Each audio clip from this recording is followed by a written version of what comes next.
His abilities may be of Jor-El's blood, but it was his time in Smallville with Jonathan and Martha Kent and all the people there that made Clark Kent a hero. Now, in a Digging for Kryptonite event years in the making, we revisit the seminal, decade-long television series Smallville, starring Tom Welling, and how its reinterpretation of a legend cemented my fandom and brought the Man of Steel into a new era. The final act of a Superboy fan journey is at hand.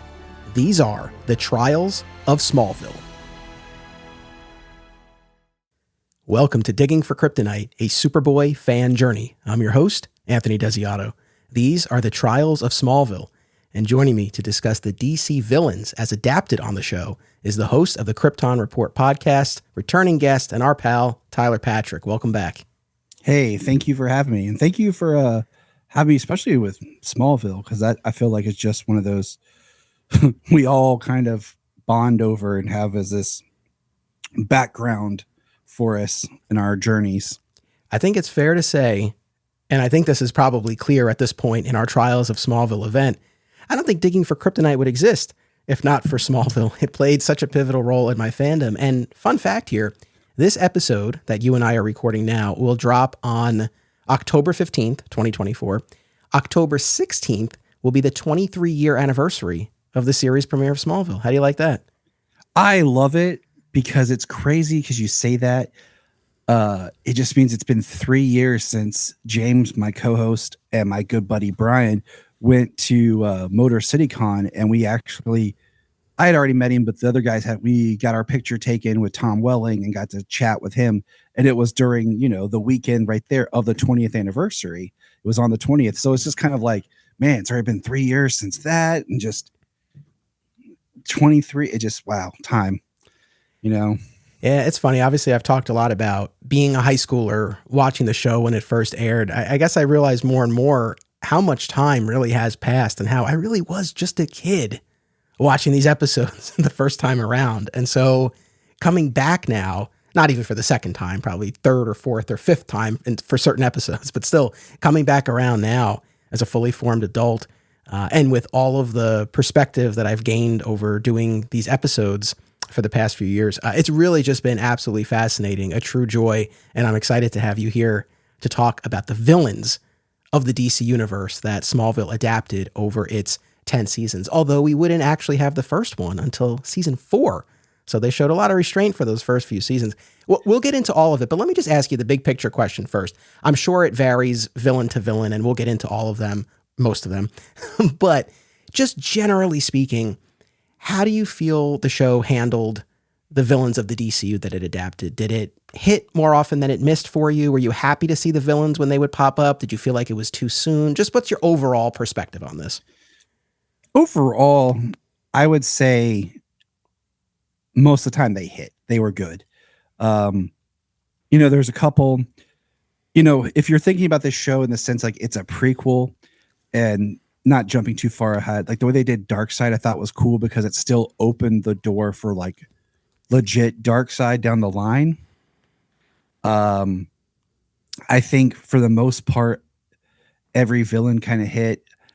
I can't wait for us to get to the part where we talk Doomsday, because I feel like that one's a medium ground that, I think Zod, the way they did Zod was perfect because it still opened this door to do, if you wanted to do like older Zod later, but the way they were able to pull Zod off, I think was great. And there's a couple, I think just the characterization were off.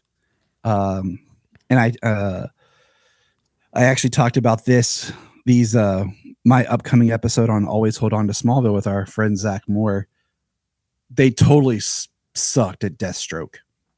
Like was a horrible version, and their Deadshot was a little off, being this very cowboy Western guy. But for the most part, I say the villains all hit. One thing I had said to you earlier was like, the villains of this series show you when the series went from being a prequel to being just its own Superman show. And like you said, we don't get a proper like big villain until season 4. And that really makes sense when you start to look at the trajectory of when they're like, we're just going to do our own thing. And, they kind of left more of that prequel idea behind. Well, yes, and that's something that our mutual friend Zach even articulated when he was here for this event earlier, that yes, at a certain point in his view, and it seems you share this as well, it stops becoming a prequel and it's just the Superman story happening earlier. Funny, I posted that we were going to be recording this, and one of our patrons, Jan, he responded, he said, you know what my biggest beef is about the villains? Brainiac is permanently defeated before Clark becomes Superman. Brainiac, probably his second big nemesis, baffling.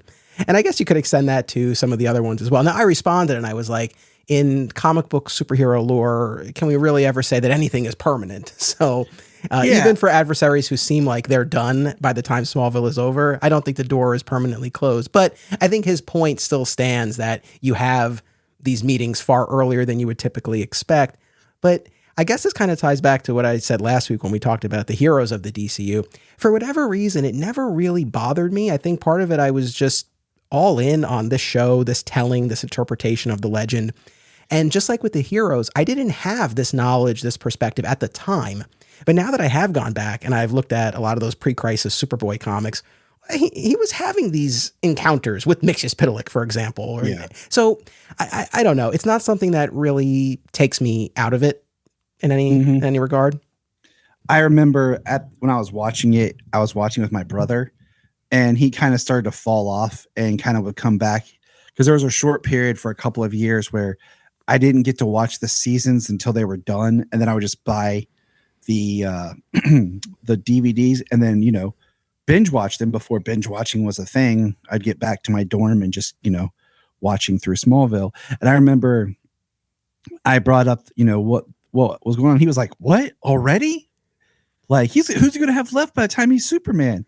And I was like, yeah, you're right. But, looking back at what the show was, yeah, but some of them I feel like, okay. But then there's some like Brainiac that, in my own kind of headcanon, we know from, if we look at Jeff Johns' Brainiac story, how there were these other versions before he fought the real Brainiac. It'd be very easy to kind of tweak it like that was just a form of Brainiac when the real Brainiac has yet to arrive properly, So that one you can kind of play with, like much like I said about Darkseid, like in a way he kind of just deals with Darkseid's spirit and essence before actually facing the full form person. Yeah, I think there's still space, like you said, for future encounters to still occur. So I'm okay with that. And I don't want to just throw my hands up and be like, well, it ran for 10 years. But at the same time, it ran for 10 years. And so I do think at a certain point, in order to kind of not just keep the show going, but up the stakes and deepen the lore, deepen the mythology, to bring in these characters, I do think made sense. I guess last couple real quick disclaimers. Number one is that we've talked about the show's use of the kind of freak of the week formula, the meteor-infected adversaries that Clark would face for a number of years, but especially in those early seasons. And there were a couple that I think were evocative of traditional villains. You have Eric Summers in the Leech episode in season 1 who steals Clark's powers. Some might look at that character as akin to Parasite, for example. There's that escaped Phantom Zoner Titan in season 6 that Clark fights in that underground arena. I remember at the time, a lot of people talking about how it was like Doomsday. Again, not literally Doomsday, but kind of evocative of that character. We'd be here forever if we were going through Meteor Freaks and who they might kind of relate to. So we're not going to go down that road, but I do recognize that there are some other adversaries Clark faced throughout the years who weren't their actual comic book counterparts, but that kind of called them to mind. So I did just want to mention that. Yeah. And I feel like, that kind of the freak of the week type is a villain storytelling mechanism to let us in and out of the story. They weren't there they were like the idea of like these early adversaries that he would face that would build towards the villains. We did get a version of Parasite eventually, later on in the series. Yes, and that was actually my other disclaimer, because there is that Injustice episode towards the very end of season 8 when Tess puts together this group to try to track down Davis. And that does include Rudy Jones' Parasite and Livewire and Plastique. So, and then we'll touch on this very briefly, or this might be it right now. But in that season 10 episode, Prophecy, which brings back Toyman. He's part of this Marionette Ventures group. And you see essentially these cameos from the Legion of Doom, or a version of the Legion of Doom. You see Black Manta, you see Solomon Grundy, you see Roulette, who had also appeared. And you mentioned Deathstroke, you mentioned Deadshot. We had to draw the line somewhere, and those are two that didn't even make it onto my list. Probably not surprisingly. Famously, I know with the show's version of Slade, we got that infamous line of "I'm beyond death's stroke now."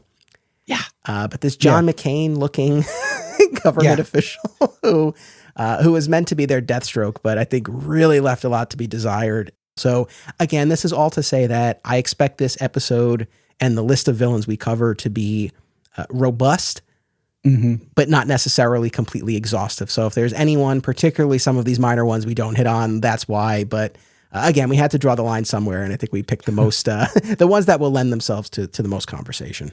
Now, in order to keep this episode under 3 hours, here's what we're going to do. In this episode, you and I will talk about the heavy hitters, the recurring adversaries, the season-long antagonists. So we'll be talking about Brainiac, both versions of Zod, Bizarro, Doomsday, and Darkseid in this episode, which will give us more than enough to unpack.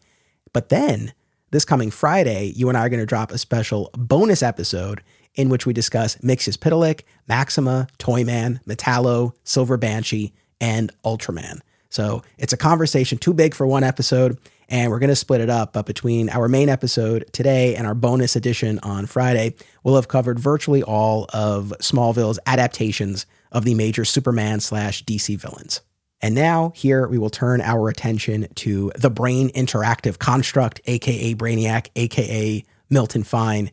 What's fascinating here is that following a rather dubious adaptation of Mxyzptlk in season 4, which again we'll talk about, the show really swung for the fences with Brainiac here in season 5, played by beloved Buffy and Angel actor James Marsters, who makes a brief cameo appearance at the very end of the season 5 premiere, Arrival, where we have this black ship that had landed in the second meteor shower, which was triggered when a human's blood, Genevieve Teague, stained one of the stones of power.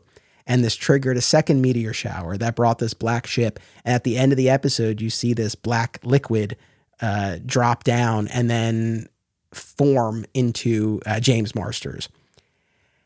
And this iteration, this Brainiac, will appear in 8 episodes in season 5. He'll pop back up again for another 4 episodes in season 7. We'll have a vocal cameo in season 8. And then we'll see James Marsters play the Brainiac 5 iteration of the character in the milestone 200th episode, Homecoming. So obviously not going to go through the entire arc of this Brainiac, but generally speaking, what is your take on Smallville's interpretation of Brainiac, or in this case, the Brain Interactive Construct? So I wasn't familiar at the time with what Milton Fine in the comics Brainiac was, and having just recently read those, by them making him Milton Fine, I think works better because it's detached from the Brainiac that we properly know as Brainiac. And if you look at it through that lens, that they're doing a version of Milton Fine, I think this works really well. I love James Marsters. Like him as Spike on Buffy was probably like one of the highlights, and later on, like in the show, he brings a presence and a seriousness to this character that you buy into. And he's very T-1000, like the liquid metal. So I thought that was kind of neat, to kind of a way of being like, how do we make him look like a machine and be something different? It's their own take on Brainiac being the liquid metal. But once again, I said, if you look at it from it's Milton Fine from the comics, which is, post-crisis, we hadn't got to, in comics at the time, back to the Jeff Johns Brainiac, which off the top of my head, I cannot remember when that book came out, the Brainiac Jeff Johns run. Do you remember? Oh, I want to say 2007-ish. So it was after this. So if you think about that, because I feel like that was really the return to Brainiac dominance, I think it works fine. You know, like I said, it works better than what the Milton Fine is in the comics. I'll say that. Yes. So a few things here. Number one, and I had to remind myself of this. So I didn't watch Buffy or Angel until after my sophomore year of college, which would have been summer 2007. So after this, so when I watched this the first time around, I didn't have the affinity for James Marsters that I would later acquire. I feel like I was always a little bit cold on this version of Brainiac, but upon rewatch, my view has improved considerably. And it is its own thing. And I think that's why I kind of categorized it at the outset in that way. Because I think, I mean, it's derivative in some respects. It is very akin to T-1000 with the black liquid and all of that. But it really is, to me, unique. And I think the way that manifests in terms of Brainiac's personality and the way he impersonates and infiltrates, I feel like that's fairly unique to this version of the character. Aside from that little tag at the end of Arrival, the way we and Clark meet Brainiac, it is as Professor Milton Fine on Clark's first day of college. He's posing as his college professor, and it's not as if he's some cold, alien-like, emotionless professor. He's very personable. He has a sense of humor. He is blending in a way that you wouldn't typically expect of Brainiac. So first he poses as Clark's professor. Later he'll pretend to be a fellow Kryptonian, which I guess is true to an extent, although he is, as we'll all come to learn, this artificial creation of Jor-El based on the technology of Jax-Ur. To borrow a line from the greatest Jedi of all time, from a certain point of view. That's how you just got to look at everything. Oh, he's a Kryptonian from a certain point of view. Right. And later he'll pose as a government agent to Lex when he's preparing him to be the vessel of Zod. Later on at the end of season 5, he will impersonate Jonathan and try to convince Clark to kill Lionel. In season 7, he'll take the form of Kara and use her to manipulate Lex. So again, this whole idea of impersonating others and really appearing human and having this personality and this kind of dark sense of humor, it again is not what I would typically associate with the character, but I think it works for this iteration and it gives them more to play. I agree. At the time of the show, other media, my Brainiac would go to Superman the Animated Series because we never had Brainiac in a film or anywhere else that I had, really been familiar with.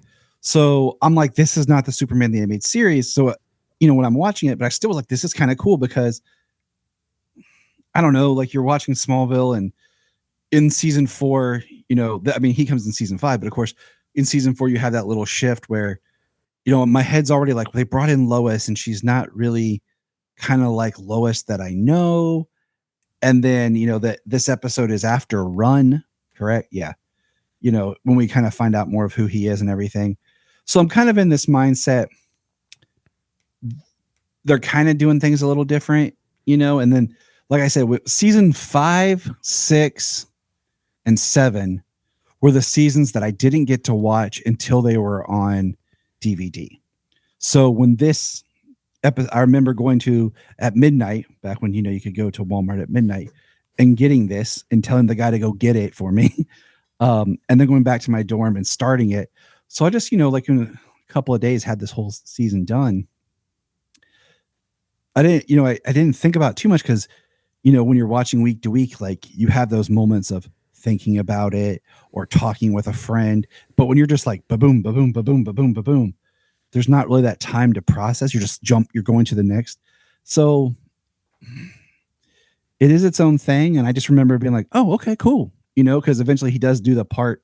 I think the first episode I'm trying to remember because I remember actually watching the episode with my mom and brother where Clark was infected with silver kryptonite. Yeah, Splinter. Which was actually a piece of Brainiac himself. I thought that was cool. So yeah, I mean, that one was a real turning point because for his first couple of appearances, again, he's Clark's professor who's investigating Lex and hires Clark as his research assistant. To be honest, I feel like they could have gotten Maybe Marsters was too expensive where they just had other fish to fry that season. But I feel like they could have gotten a lot more mileage out of Brainiac posing as Clark's professor. But because I love that dynamic, but that's the first couple of episodes. And then the real major turn, real like you were mentioning, I think really happens in that Splinter episode where Clark is infected by silver kryptonite and becomes paranoid. It's a standout episode. It's a really great performance by Tom Welling. And that's when Milton Fine reveals himself to be a Kryptonian, but not an artificial intelligence, right? He poses as just a fellow Kryptonian who's there to help. And of course, unbeknownst to Clark, he's the one responsible for this predicament in the first place. And then you get to the following episode, Solitude, which is another standout and a great Martha-centric outing where Martha falls ill. And this is all a ploy by Brainiac to get Clark to release Zod, who Brainiac claims is the great hero of Krypton. And it's actually Jor-El who was its greatest adversary. And of course, Clark is ultimately able to realize the truth here and defeat Brainiac seemingly for good. And then he'll be absent for a good chunk of the season before he reemerges at the end.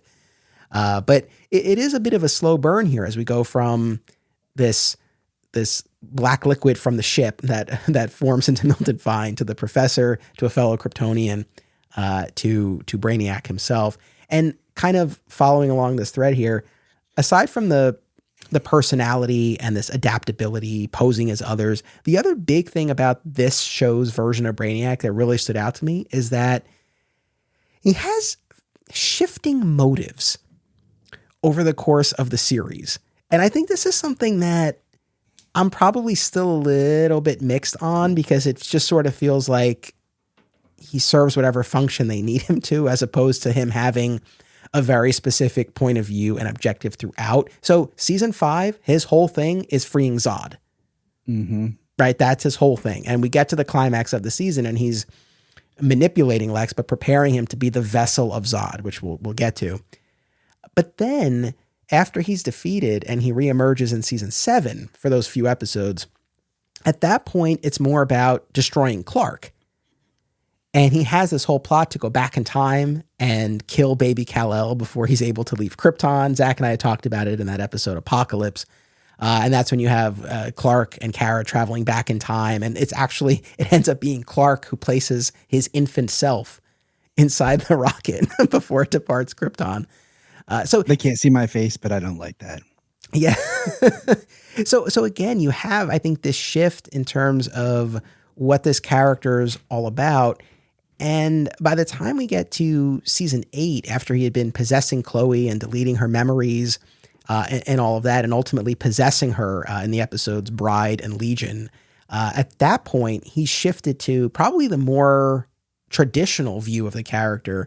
There, his whole MO is absorb and destroy. He's going to acquire all of the planet's knowledge and then have Doomsday, the destroyer, annihilate the planet. So I feel like it's not until that point, and that is all kind of doled out in the episode Legion, written by Jeff Johns, appropriately enough. So I feel like it's not until that point where we get kind of the more traditional Brainiac, at least in terms of motivation. And I think that sometimes, you and I are both very big Supernatural fans. And I think that sometimes what happens is you go through cycles of writers and creative people who have a different set of knowledge about maybe the characters and stuff. And especially when you got, those last 3 seasons when we have the big change up in showrunners and everything. And I think you have writers who come in who are like, nah, we didn't do this character right. It should be like this because of whatever, and I think that sometimes certain characters, they suffer because maybe they don't really look back at what had previously been done and analyze such things as, well, what was the motive? It becomes like, we need this to happen and this character will work to do this. So, yeah, for sure. I mean, I don't necessarily mind that Brainiac popped up over the seasons the way he did. Again, a pivotal villain in the larger Superman lore. I'm a huge fan of James Marsters. I don't know, maybe it would have gotten tired if he was only ever about Zod, for example. So the fact that it kind of shifted over time is fine. And ultimately, the conclusion of this character's story on the show is that after he's defeated in the Legion episode and the Legion take him back to the future, ultimately he'll be reprogrammed and reemerge as Brainiac 5 in Homecoming and give Clark this amazing gift in taking him on this Christmas Carol-esque journey through the past, present, and future. So you really get to see a completely different side of the character. And it's not, oh, he's a descendant of Brainiac, this or that. They really just cure him, right? He talks about how his infection started with a single nanobite or nanite, and he's cured. He's fixed. I mean, you can also look at it that he adapts to, well, the Zod didn't work out, so what's the next thing? Okay, Doomsday. That didn't work out. I will destroy Clark. Like he just, okay, this plan didn't work. New plan. Like his motive is always like destruction or whatever. And yeah, it works. Well, you know what? Honestly, that's the thing. In fairness to the show, because there is such a long period of time between his defeat at the end of season 5 and then his reemergence midway through season 7. And so the fact that, and at that point, his initial objective is simply survival. There are all these people who are turning up dead with all of the metals drained from their body because he's draining them in order to rebuild himself. And that's the episode Persona, where he manipulates both Bizarro and Clark into finding the location of Daxor, the Kryptonian living on Earth, played by Mark McClure, who had created the technology that Jor-El eventually used to build the Brain interactive construct.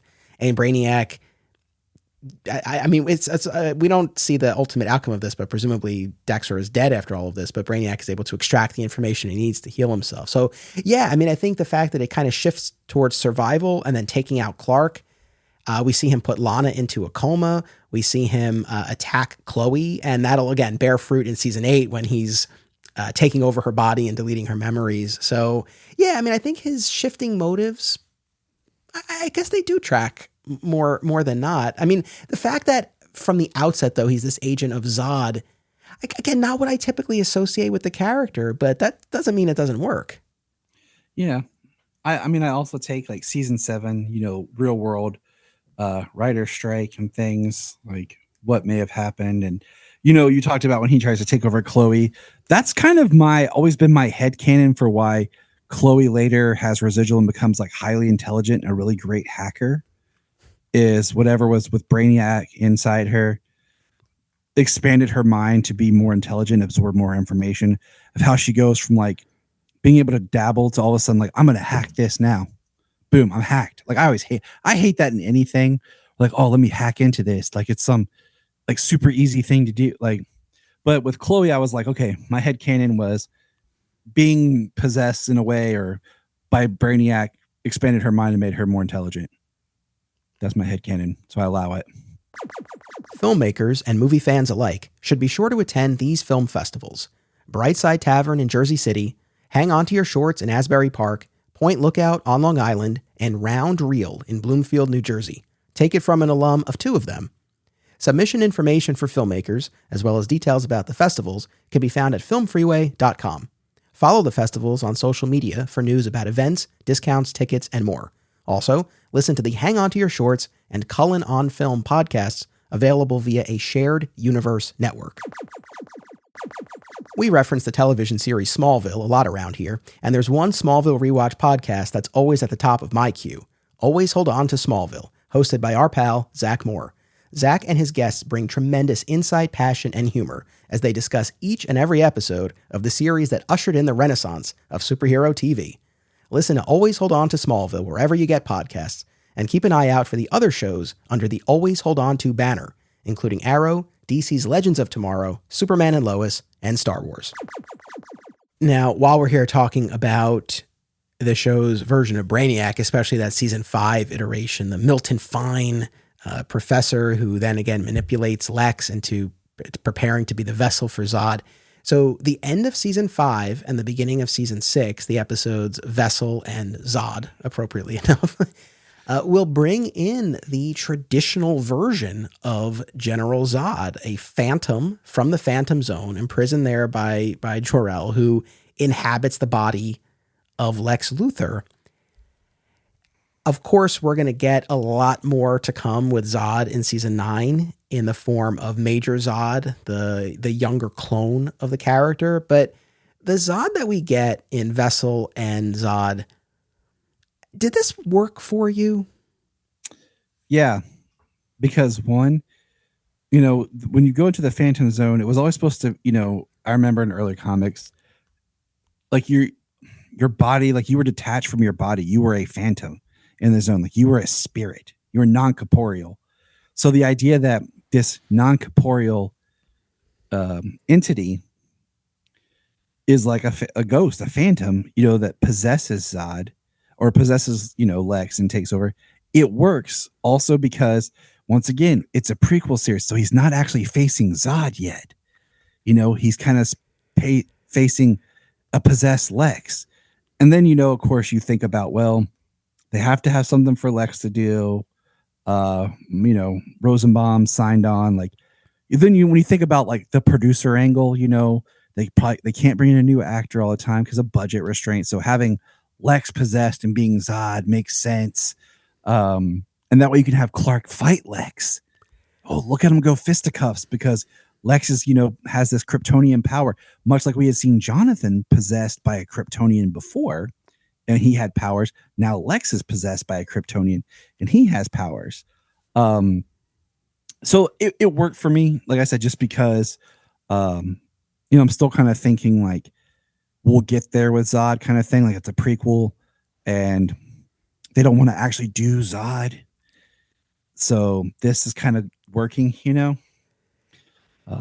Yeah, no, that's fair. And certainly in terms of the mechanics of it, that he's a phantom who possesses someone, I think that works. And when we get to the beginning of season 6, when Clark is trapped in the Phantom Zone, we do learn kind of the lay of the land there, that there are some who are there in corporeal form, and then the worst of the worst who are these disembodied spirits who would need a host to inhabit. So the show accounts for that. That's fine. And yeah, to your point, it creates this path where we have that scene that we've referenced before between Clark and Lex. And this is the point in time where Lex has powers, but has not yet been possessed.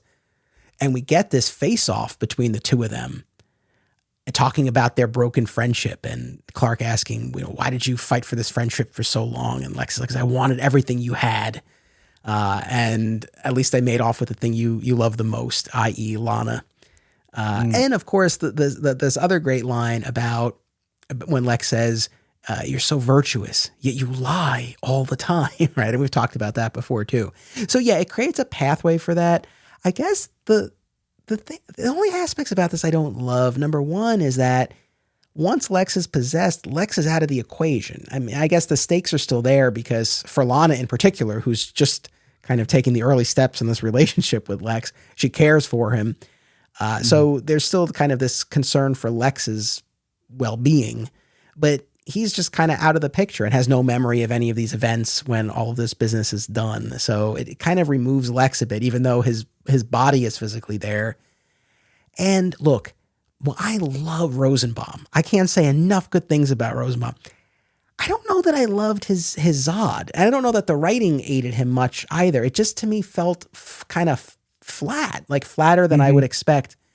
And when we eventually get to Zod in season 9, there's some fire there. I wasn't seeing that in season 6. So I think that's why I've always been a little cold. At the time, I think I thought it was really cool. But looking back on it, I don't know that I really love this so much.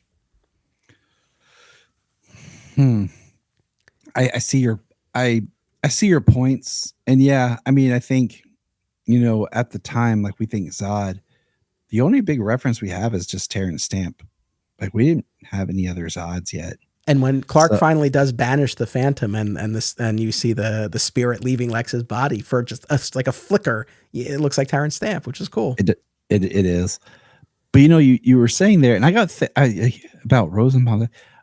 I really wish they would have wrote an episode somewhere where Rosenbaum got to play to his comedic, goofier side, where something was up with Lex and he got to play into that to see a different side of him, because like we listening to Rosenbaum, like he is a goofball. Because yeah, I'd have to go back and really analyze it to look at, like you said, with the writing of like it not really being there. Again, and that's just my view. Again, there was just kind of a flatness to it that didn't. At least that's the way I perceived it. Others might feel differently. Now, all that being said, there are some iconic moments that and lines that I'll kind of always go back to when Clark and Zod, after Clark has escaped from the Phantom Zone, are fighting, and then they're in the air together and they're spinning, and we would see that in the opening credits for a long time to come. That was great. And then that final showdown in the field where Zod has seemingly dominated Clark, and we get the iconic line, "Kneel before Zod." And Clark is seemingly going along with this. And then when he goes to take Zod's hand, he sneaks in that crystal that Raya had gave him to banish the Phantom. And not only is it again, the kneel before Zod is iconic, and it's a cool moment because it seems like all is lost. And then Clark pulls out this last minute save, and Clark says, "My father sends his regards." Which is a pretty badass line, but also particularly intriguing given, as we've talked about on the podcast here, this very fraught relationship between Clark and the AI spirit of Jor-El. So for Clark to even refer to Jor-El in that context was just kind of interesting. But so it's a great moment. There's a lot of really fun stuff, and I think people generally regard that the end of season 5, beginning of season 6 well. I don't mean to bag on it, but yeah, I don't know. It didn't do as much for me this time around as maybe it had in the past. I'm just, you kind of sparked something here. Like you could have done something where you have these parallels of like, you look at it, if Jor-El had maybe taken over Kal-El for a moment or something, and you have Jor-El having an argument with Zod while kind of both possessing the people that are having odds with each other, whose friendship hasn't reached the point in which Jor-El and Zod's did. What I'm saying? Like you have this dynamic about like some sort of line where like maybe it was kind of one of those like Kal-El Clark. Because once again, I'm at this part, I'm still thinking prequel, right? Where Clark's beaten, so Jor-El infuses him with all of his power, and since in essence kind of possesses him much like he did Jonathan earlier. So it is Zod versus Jor-El. And there's something about like the fight between Kal-El and Zod is still to come, and the vessel that you, like the vessel that you possess, Zod, is not yet to the measure of the friendship in which we once had. I don't know. I could workshop it, but you get what I'm saying. Well, I'm laughing because you mentioned Supernatural before. That's to me, that feels very reminiscent of like, the Archangel Michael and who he's going to possess and all that stuff. Yeah, I know. I mean, come on. You have Dean gets possessed by Michael, Sam's Lucifer, and then Dean's, possessed by a demon, and then he is a demon, whatever. And then their brothers are, 15 seasons of Supernatural, folks. If you thought Smallville was a long ride. I mean, like I said, like I pull up because that show specifically, by the time they got in the last 3 seasons, people who had grown up on that show were now hired as writers. So they went back to earlier themes and stuff that wasn't done right and fixed it, so.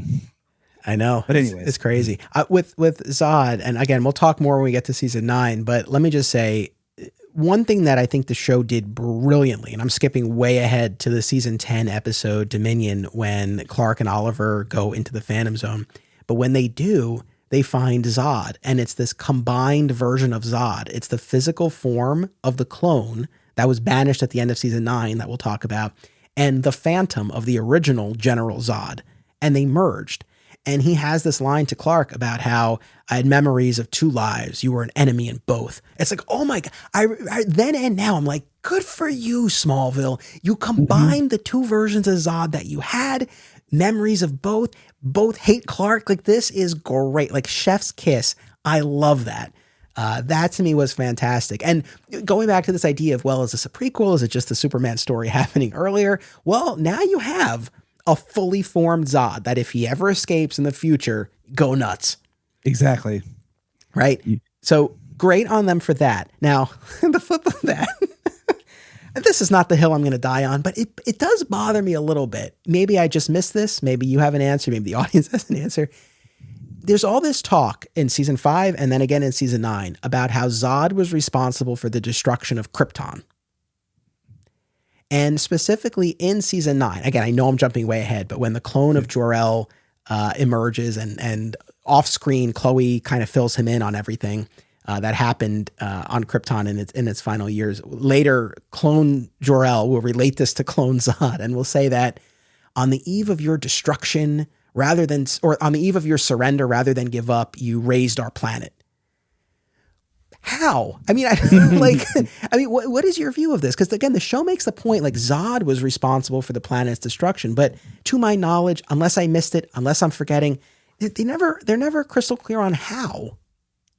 I feel like that's one of those things they just didn't get into, and I think maybe it got lost somewhere because we do know that there was like supposed to be Kellen Blue had signed on for 2 years.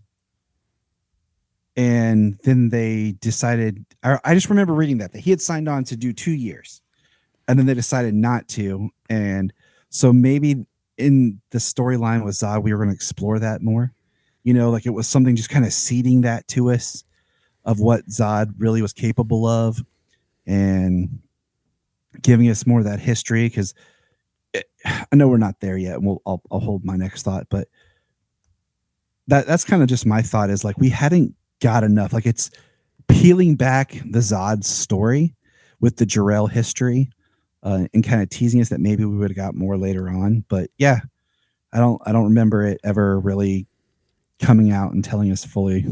Well, as you know, because I talk about this all the time, I mean, I'm not a fan of this whole idea of a person being responsible for the destruction of Krypton. That's why I had a big problem with Bendis and his comic book run and all this business about Rogol Zar. So I'm generally not a proponent of the planet's destruction being caused by a single person. Yeah, I rather prefer it to be this natural event, even if it's precipitated by a person or people on the planet. And with Zod, I guess with Zod, I feel like there's enough meat on the bone already with this notion that he and Jor-El have this falling out and that he stages this coup and he goes against the council and all of that. And I feel like we've gotten in other tellings where Zod believes Jor-El that the planet is going to be destroyed. It's just that his method of trying to put this knowledge to use is incorrect, right? It's staging this coup. But I like that idea of them being kind of aligned in terms of we recognize the threat to the planet. It's just how they approach it is different. So I never really liked this whole idea that Smallville puts forth about him being responsible for the planet's destruction. I just feel like it's unnecessary. I feel like the fact that he betrayed Jor-El and he staged this coup is enough. And once again, it's a line that you can interpret later on, like if you want to. He's responsible because maybe something Zod did caused, like throwing the coup threw off the council to support Jor-El, or maybe Zod throwing the coup killed people that were going to support Jor-El building the ark or doing this, and he's like, it's your fault. You're responsible for the destruction because if you hadn't done what you did, I would have been able to save everybody. So it is a line that later on you could reinterpret to fit the story you wanted to tell. Well, fair enough. It is open to interpretation. And look, we can kind of speculate. We can fill in the blanks. I mean, it could be as literal as he sets off some sort of, nuclear device and it causes this chain reaction. Or it could be that he initiates this war that goes on for so long and it depletes the planet's resources and it falls into decay. Again, there's room there. Once again, not the hill I'm going to die on, but it just it just always kind of bugged me that there's all this talk like he's responsible, but it's like, but how? Like why? And for a show that went 10 years, it's like you could never give me the answer to this. You can never just give me. Yeah. I agree. I mean, I have my own like story headcanon that I would like to write one day of like kind of how Krypton got to be to the point where it was on the verge. Like I've been working at my brain for years and stuff. And I think much like you said, I don't like it being like one person. I think it's a combination of some events that occurred, but no matter what, it goes back to the people just being negligent of their own planet and it's their own demise. Yeah. I mean, other than that, though, in terms of the Zod that we see at the beginning of season 6, he wants to transform Earth into Krypton. That same old story. And he wants to sire an heir with Lana. What else is new? And on that note, that brings us to Bizarro. Jeez. So Jeez. the show put a very distinct spin on Bizarro. I mean, we talked about how their Brainiac, they really carved out their own lane for Brainiac, and I stand by that. And I think we talked about how and why. But this Bizarro, this is yet another instance where you could have called this character anything else, I think, and it would have worked just the same. No? Oh, I agree. If there's one major Superman villain, okay, I feel like this is the one that I don't like. And I think it stems from, I don't like that they're like, oh, we'll just put this sheen of like CG over his face and call it bizarre. You know, the idea of him kind of being the reverse. And like later, if they had done something where his skin started to look awkward because he's unnatural, and had done Bizarro as a phantom entity, I could have kind of gone with, because he was supposed to kind of be like the worst phantom entity, like, because we have Martian Manhunter show up when it's like possessing somebody else. But I just, just the like, okay, we're just going to put Tom in a reversal colors. We're going to make him darker. And when he gets hit by sunlight, he's going to have this, in all the different ways we've had Bizarro being like the clone, but it's a failed clone, or from his own, Bizarro world planet. Even in like the New 52, where they Lex is experimenting, and he tries like this one version where he explodes this guy trying to make a Bizarro type thing. I feel like those are a little bit more true to the character, where it's a phantom that kind of replicates and alters. Okay. But I really feel like, once again, it's not enough of the character to say Bizarro. It could have been anything. It could have been a whole new character, and we would have bought it, because it was so far dismissed from what really made Bizarro. Like this alternate clone, like reverse, because you can do like a reversal, like type dark mirror version of yourself without it saying it's Bizarro. But I really hated that whole CG just overlay glass looking thing they did. Yeah, I hear you, man. So Bizarro appears in 4 episodes. He is created in the season 6 finale, Phantom. So all season long, Clark has been hunting down the escapees from the Phantom Zone that he inadvertently let out when he escaped at the beginning of the season. And like you said, the final one is the most dangerous one. And we learn, like you said, from Martian Manhunter in this conversation among Jean, Lionel, and Clark, that this last Phantom, the worst one of all, was this failed Kryptonian experiment. And he's been jumping from host to host, but can't find a suitable one, and is searching for a Kryptonian. And over the warnings of Martian Manhunter, Clark confronts this Phantom head on, because, as he says, people are dying. Like, I have to do something. And rather than possess him or try to possess him, the Phantom essentially passes through and takes a piece of his DNA and forms his own identical Clark Kent body with all of Clark's abilities and memories. And they have this initial showdown at the end of season 6 with the arguably iconic line when Clark says, "What the hell are you?" And Bizarro says, "I'm you, only a little more bizarre." And his voice is a little bit lower, and he's in the darker colors. And they go head to head, and they bust out of the dam where they've been fighting, and Clark is just falling.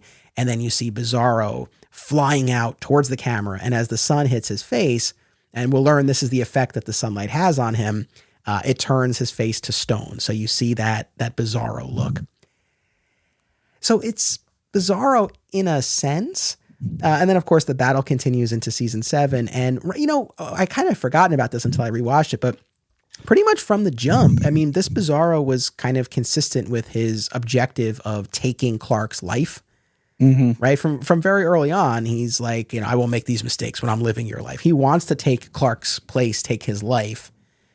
And not a ton of Bizarro play in that Bizarro episode. He learns at the end of season 6 that the green meteor rock charges him up. So it's opposite effects, right? It hurts Clark, it charges Bizarro up. And so he goes to the mansion, he encounters Lois, he is sexually attracted to her, he grabs her butt, it's the whole thing. He tries to align himself with Lex, right? And is searching for more meteor rock and eventually finds it back at the dam. He charges himself up. Clark, though, now has learned or has remembered, because I don't feel like this was totally new information, but, about the effects of the sun, right? How if everything is opposite, what charges up Clark will hurt the Phantom. And this kind of comes to light, no pun intended, in a conversation with Martian Manhunter. And then so we have this final confrontation at the Bizarro episode where Clark takes a little bit of a beating, and then he's kind of lying there, but the sun is shining through this big beam of sunlight. And Clark taunts Bizarro. He's like, "Is that all you got?" As Bizarro's walking away, and Bizarro goes back. And when he gets closer, Clark gives this great uppercut punch, and Bizarro goes through the ceiling up into the sky, and this flying figure grabs him and takes him away. And I remember at the time, I'm like, what is this? But it was Martian Manhunter taking him off screen. We never see it, but he takes him to some sort of prison somewhere. Should have just thrown him in the sun, Yeah, exactly. That's the thing for Clark or his adversary. That's always the answer.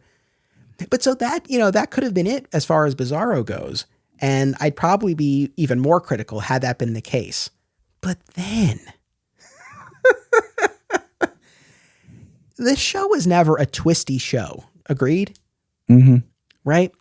Mm-hmm. But we get this episode Gemini. And I mean, spoiler alert, if anyone is listening to these episodes and you haven't made it all the way through the series yet, I hate to spoil this, but we get, I think, one of the truly great twists, maybe the best twist that the show ever did, because they didn't really do it much, where I agree. Right? Where Clark had been missing. He was at the fortress for a couple of weeks, and he shows up. And it's funny because that episode, there's not a ton of Clark in it. And I think this was very purposeful, but a lot of it has to deal with this mystery caller who is tormenting Lois. He's put a bomb on Chloe and he's getting Lois to do her bidding, all that business. But throughout this episode, when we do see Clark, he is more confident. He's more assertive. He's more proactive. He wants to work with Lana to take down Lex. He's more communicative. He's warmer with Lana because there's been a fair amount of tension between them at this point in season 7. He makes this great leap in the Daily Planet to save the day, to stop this bomb that's on Chloe while she and Jimmy are in this elevator. So throughout the episode, I remember at the time being like, wow, Clark's really with it this episode. Like, this is great. And then at the very end of the episode, you get the scene between quote unquote Clark and Lana in the kitchen, and they embrace. And we cut around to Clark's face as the light hits it, and it turns to stone. It was Bizarro all along. And then we see Clark has been frozen in the fortress on punishment by Jor-El this whole time. I mean, do you remember your reaction to that at the time? I do. It was, oh shit. Like, because I was in my dorm room sitting, watching it by myself. And I'm just like, oh shit. Like that, wow. Like and then I'm like, I didn't see it coming. Like, and I like that. I like being caught off guard. I don't like twists when you feel like you've just been lied to make the twist work. But there's enough evidence in there to really, if you really think about it, you can see like, okay, I can see where this wasn't regular Clark.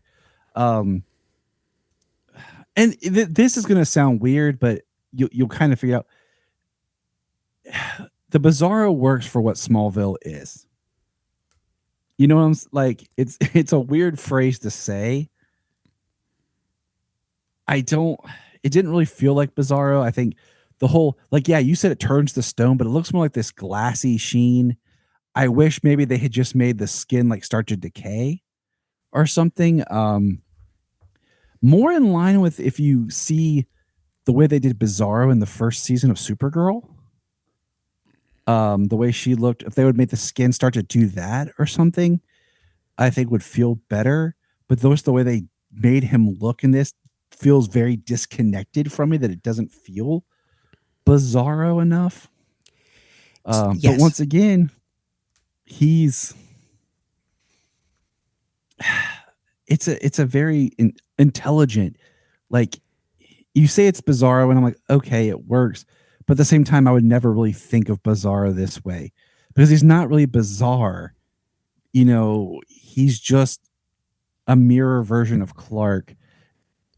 You know, it would make more sense if he was like we met like the Clark from Earth 2 that they established, like the more of the evil Clark Luthor type thing. Like he's like from a mirror dimension or something more so than Bizarro. But No, that's the thing. Now, again, that twist I thought was so effective. I was so floored that the show did, because again, that was not in the vein of Smallville. So, and again, when you go back and you look at Gemini, and I've rewatched that episode a number of times over the years, it's close enough where you could buy it and you understand why the characters buy him as Clark, but it is distinct enough where you look back and you're like, oh yeah, like there's something a little bit off there.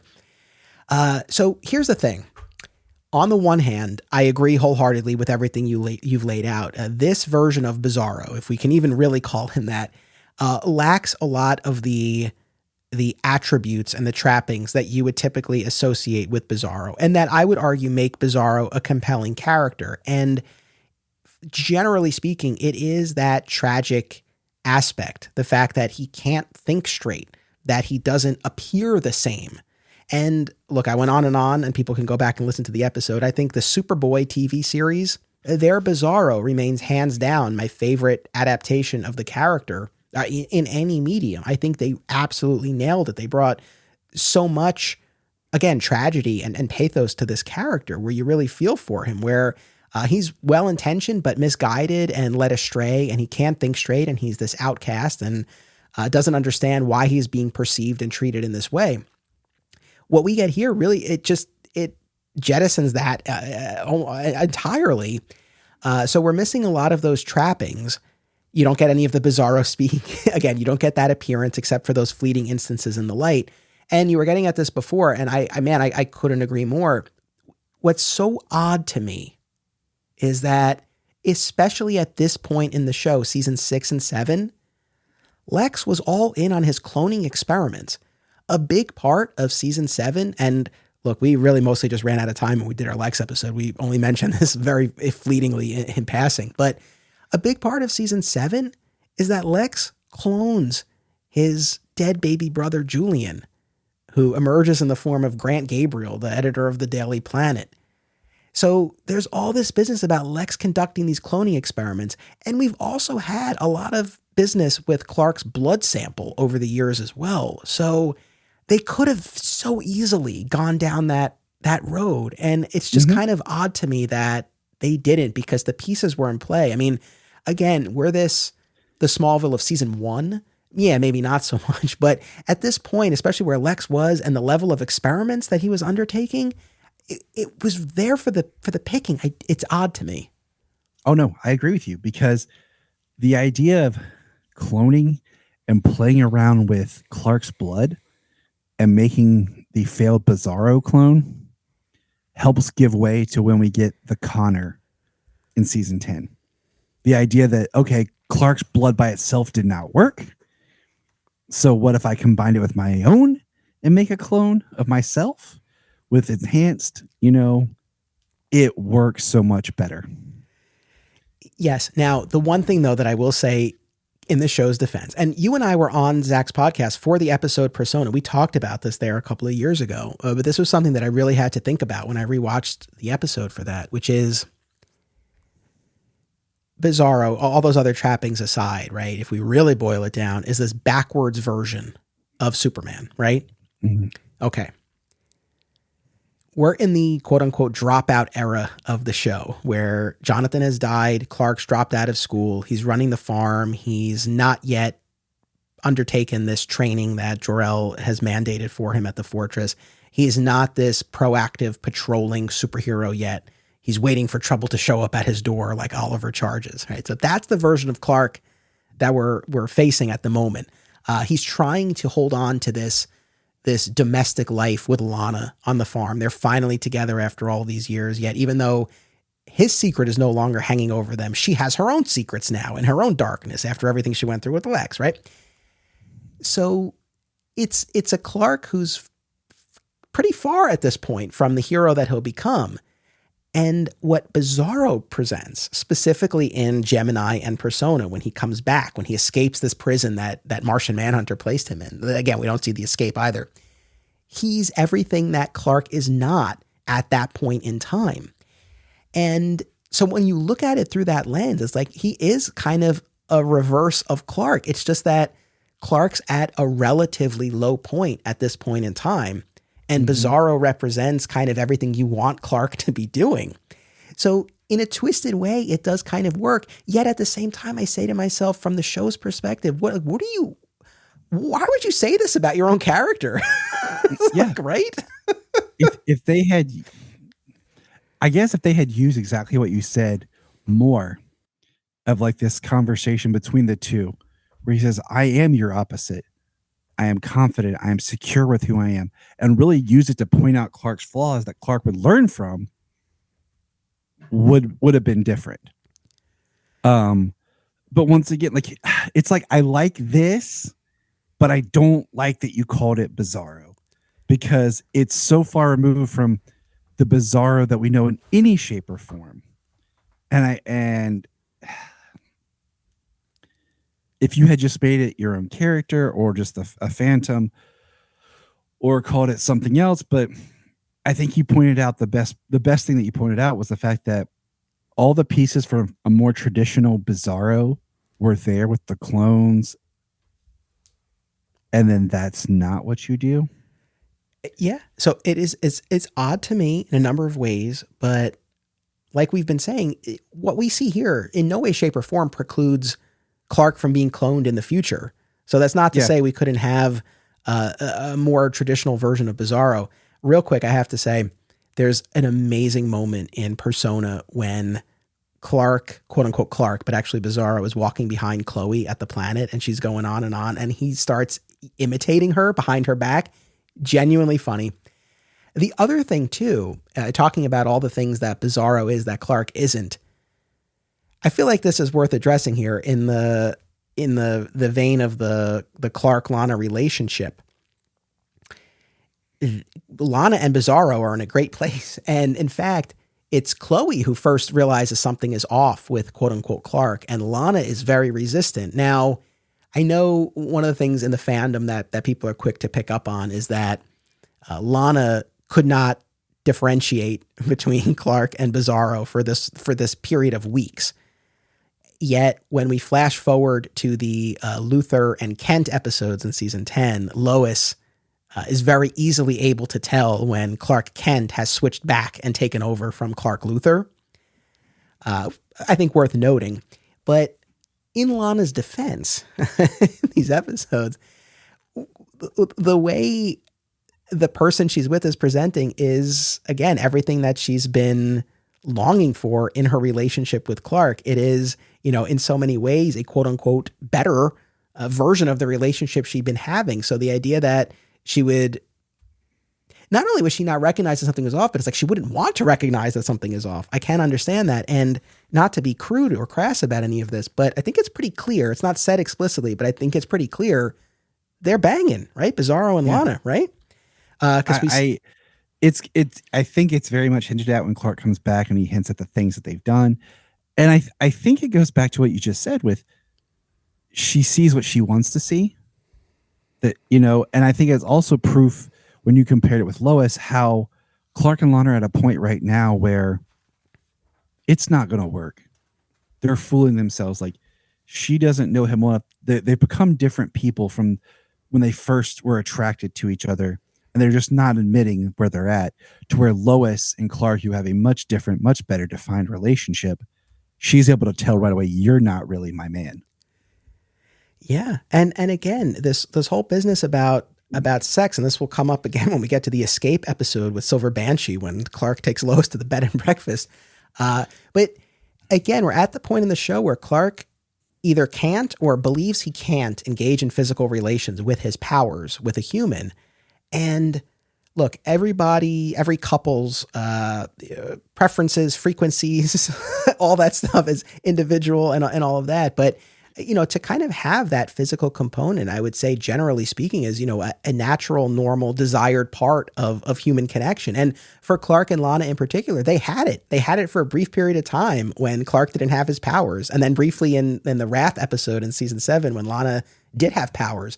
So I can't stress enough. I feel like so much of the tension between Clark and Lana in these seasons could have been alleviated if they had been able to engage each other that way. I mean, these hand motions that I'm making that people can't see, but if they were able to kind of interface in that way, I think that was a huge piece that didn't get spoken about a lot, but we should not forget.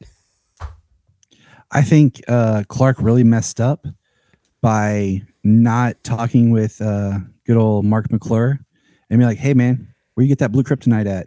I'll make me a bracelet like you got, so that, because the whole point with blue kryptonite was it just neutralizes when he has it on. Because we learned that, it's Daxor, right? In this. Yeah. Right?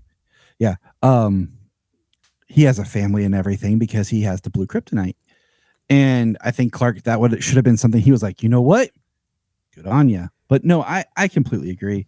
And I think it just goes back to where it's like, they're not working. They're trying to force something that's not there anymore. They've moved past who they were. And I threw this to you years ago. You and I were talking that I almost wish they would have had Lex and Lana together and had Lana take a darker turn, because you have this idea that Clark's kind of lied to both of them, two people he supposedly loves and trusts the most. That he's kept to the side. And then I think years ago, I also told you, if you think about it, and this will blow your mind, she's not really Lana Lang. She's Lana Smalls.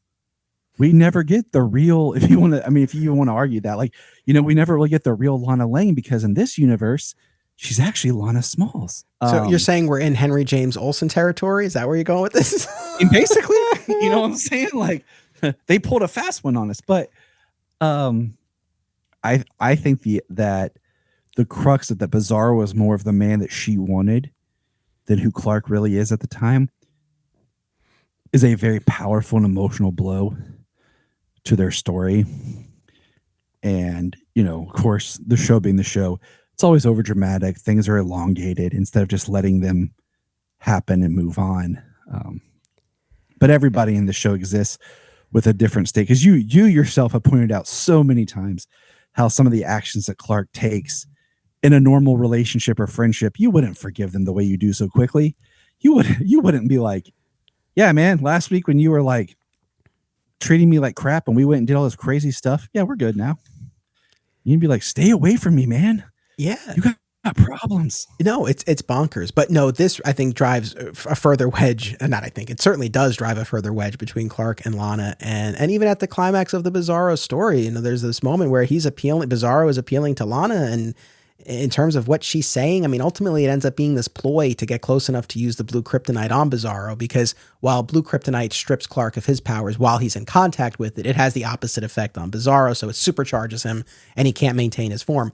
But so, a lot is said between Bizarro and Lana that Clark is really clocking there about this, what they had over this brief period of time. And it's hard to shake. And you get to the end of that episode and Clark and Lana are getting into bed and it's dark and rainy and they're fully clothed and they're not happy. And that spills over into the next episode, Siren with Black Canary. And there's just a great scene though, where Clark is essentially complaining to Chloe and he's like, she didn't know that it was Bizarro for all those weeks. So, that would make you feel almost a sense of disgust.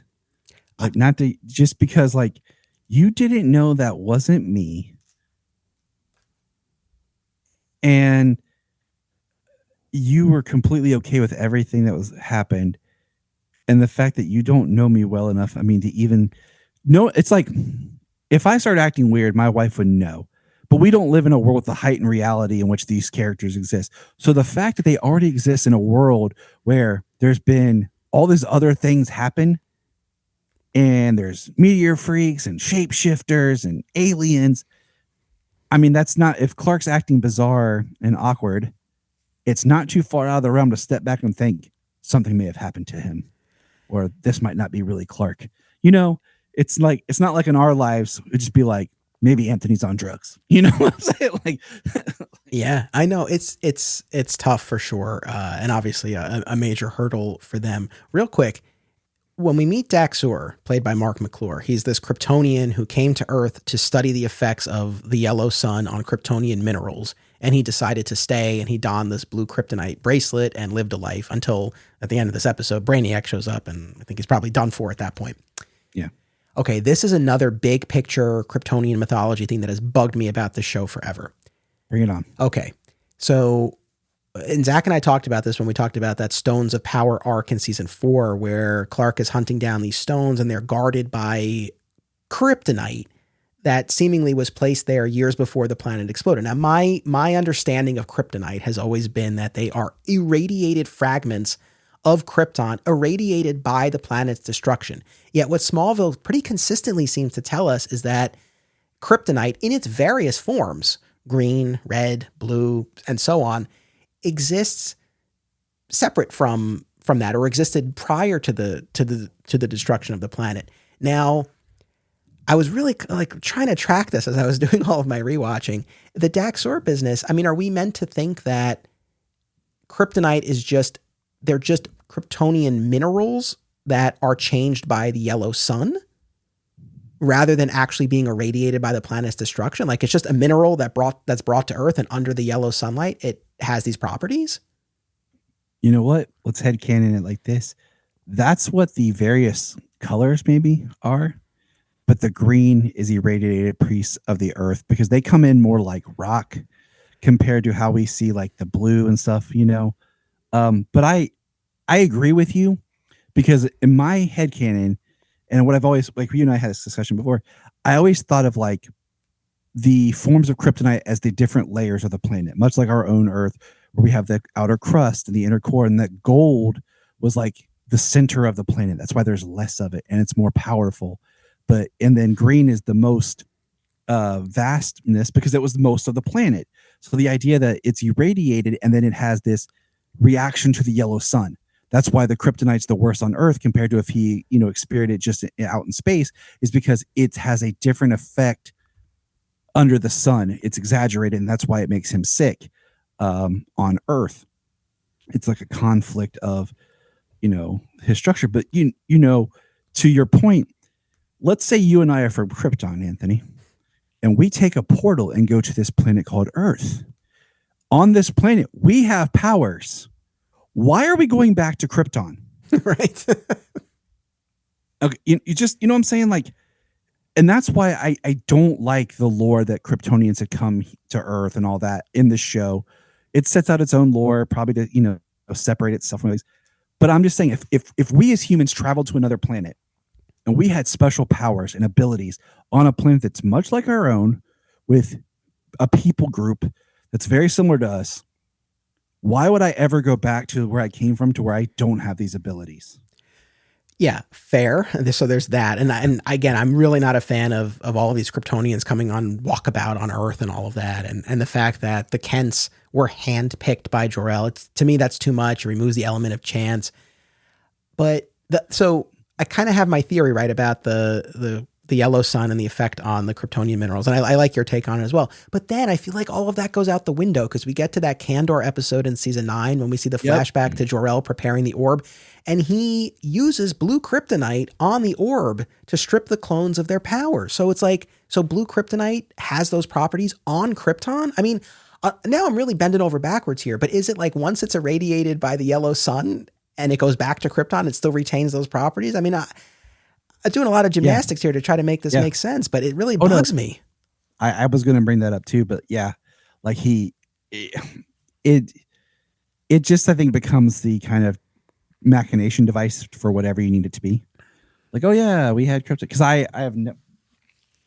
I do not like that there is kryptonite before the planet exploded. I do not like that. I do not like the idea that they're using these radiation, if it had been something where like he just says like he's using a crystal, it's not blue kryptonite, but like I'm, putting some sort of radiation on these clones so that when they do interact with the Earth's yellow sun, they'll be neutralized, having the foreknowledge of what the yellow sun will do. If it had just been red solar radiation, right? Like I'm Yep. bombarding it with so much red solar energy that their cells won't be able to process yellow. Boom. I'm happy. Done. I'm done. Yeah. Yep. Anyway, this has bugged me forever. Again, if anyone has a solution to this, please let me know. Fat Moose Comics is New Jersey's best and oldest comic book store. Established in 1982 and under new ownership since 2020, Moose sells a wide selection of comics from every publisher and time period, along with action figures, graphic novels, posters, statues, and more. If you're looking for something and they don't have it, they can probably get it for you. They know a guy. Visit Fat Moose in Whippany the next time you're in the Garden State, and be sure to reach out via the Fat Moose Comics Facebook page. Aw Yeah Comics celebrates and promotes everything that is wonderful about comics, toys, artwork, and the joy they bring to people. Visit them in person at one of their 3 locations, Harrison, New York, aka my local comic shop, Skokie, Illinois, or Muncie, Indiana. If you have kids and have been looking for a family-friendly store, look no further. Join Aw Yeah for exciting events, including creator signings, how-tos, and more. Visit awyeahcomics.com and follow Aw Yeah on social media for more. Their name says exactly how they feel about it. Say it with me now. Aw Yeah.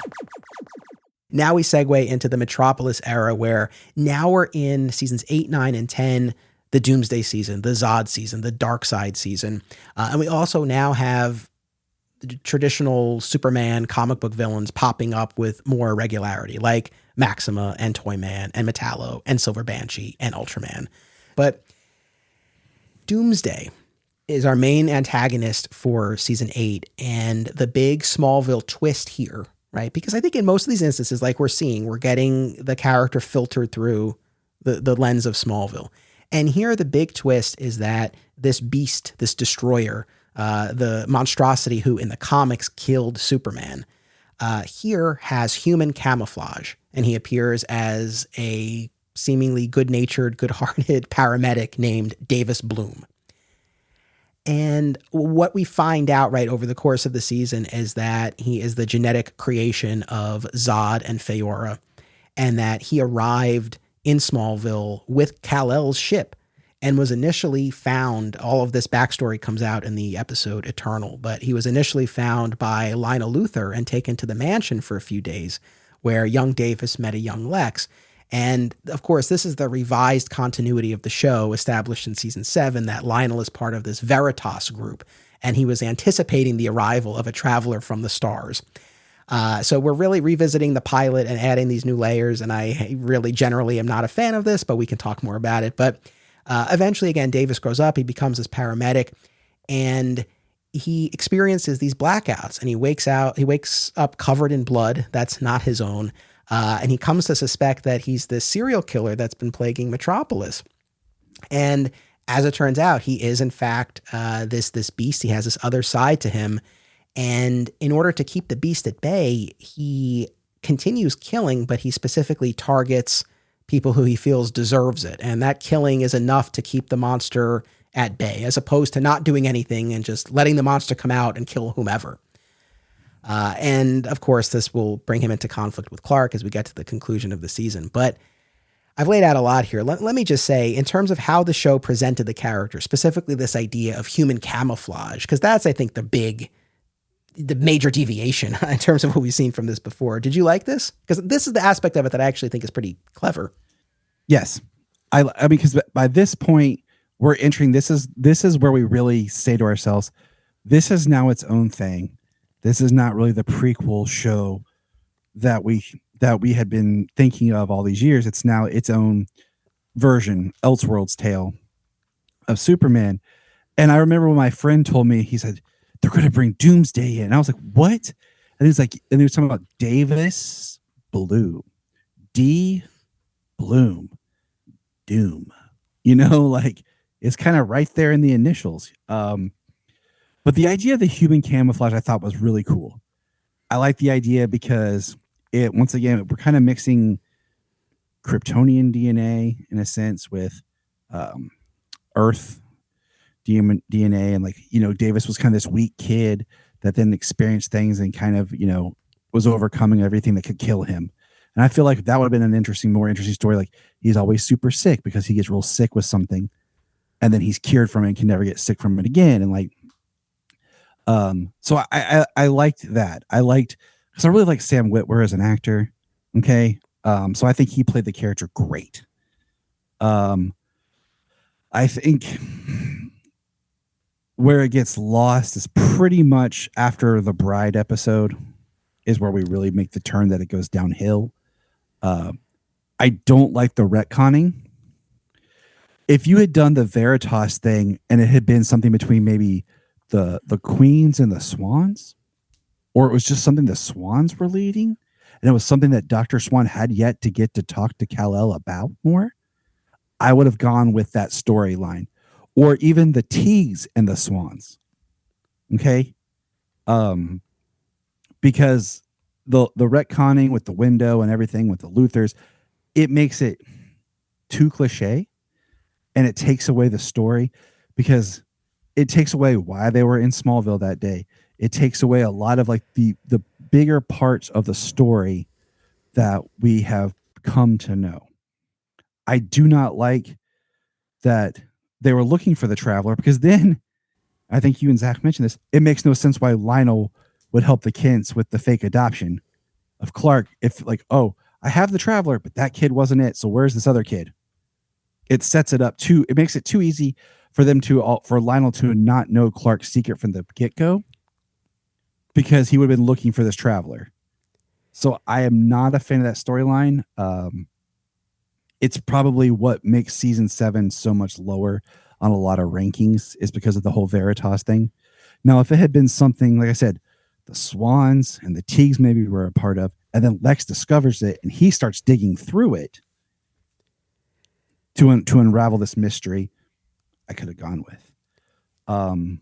But Davis basically being taken care of Lionel, then discarded, and doesn't work. If it had been, there was a second ship that had crashed somewhere else, and if it had been something like Clark moving to Metropolis, okay, and now that he's in a closer proximity to Davis, it brings out Doomsday, so that every time Clark gets close to Davis, it makes the Beast want to come out. So if they stay apart from each other, Davis is fine, but they don't know that. But just them being in the same proximity, it makes that Beast want to come out and destroy the Kryptonian, because like in later versions of the animated, it seeks out the most powerful being to destroy first, so that then nothing can stand in its way. Yeah, no, I mean, I have all of those same concerns about the Veritas arc. I think it just upends too much of what we've already seen on the show. And it's funny, I'm thinking about this now in the moment, just like we talk about wanting there to be some element of chance when we talk about the destruction of Krypton. There's something more mythic about it. I mean, the idea that Lionel had taken Lex there for such a specific purpose, I do feel like takes a little something away from Lex's own journey. So I don't like it for a lot of reasons. And while I'm not normally such a slave to continuity, I do feel like we do have to honor what we've seen on the show. And this is really hard to square the Lionel who's part of Veritas with the Lionel we saw in those earlier seasons. And not to put too fine a point on it, but the pilot, there is something sacred about it to me. And it's one thing when we revisit it in season 2 Lineage, when you get to see, okay, what happened the rest of the day when the Kents took Clark home and they picked up Lionel and Lex on the side of the road, right? And they had to go back to Lionel later and ask for help with the adoption. That, I think, filled in some interesting details and color to that day and to the adoption. But now, when we get to this late season 8 episode and we open with footage from the pilot, but with a gray filter over it, and we see John Schneider and Annetto too. I mean, there's just something about it. On the one hand, here's the thing.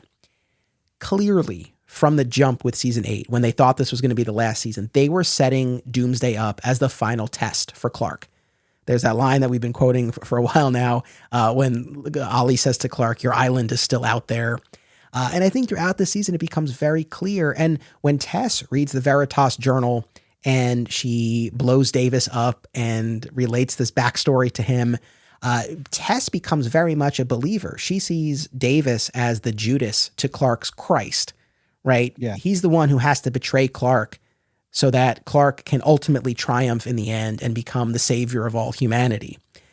So again, I think for almost all of season 8, like that's what this was building towards, this big confrontation. So using Doomsday in that way as this final test, and for me in particular, who has such an affinity for the death of Superman, I found this very appealing. And the whole human camouflage aspect of it made sense to me. I mean, I recognize the budgetary limitations of a CW show in its 8th season. So, okay, this allows you to use the character across your season. Otherwise, it is a very one-note character by design. Like that was the whole idea, that Doomsday is this force of nature. So I guess you could argue that this take just generally misses the point of what Doomsday is about, but I would argue you still have that aspect of it, but you have another angle to play with the human side. So, and just the notion that he can adapt to any situation. And this particular adaptation is appearing human. Like there's something about it that I think actually, again, is very clever and makes a lot of sense. Like I said, I like it up until I think Bride, basically, because I feel like when we get into the latter half where you start, because you know, we really start to see that Davis in himself is bad, evil himself as a person, and that, you know, I think, you know, like you often say, Monday morning quarterbacking, like just. If they had found like a better way of maybe even not even having Clark versus Doomsday, or having, I don't know, trying to split it or something. And, or I don't know. I'm just trying to think here. Like I like everything up until how basically it ends. Yes. Like I hate they split it and Davis is pretty much a psychopath in himself, because the whole time they've been playing that Davis is a good person, that it's the beast inside that's really, you know, fueling it. I almost wish they would have split it and then Doomsday just like killed Davis and made it easier, or Davis turned and then could never turn back because Doomsday fully took over and they had to put him in the Phantom Zone or something.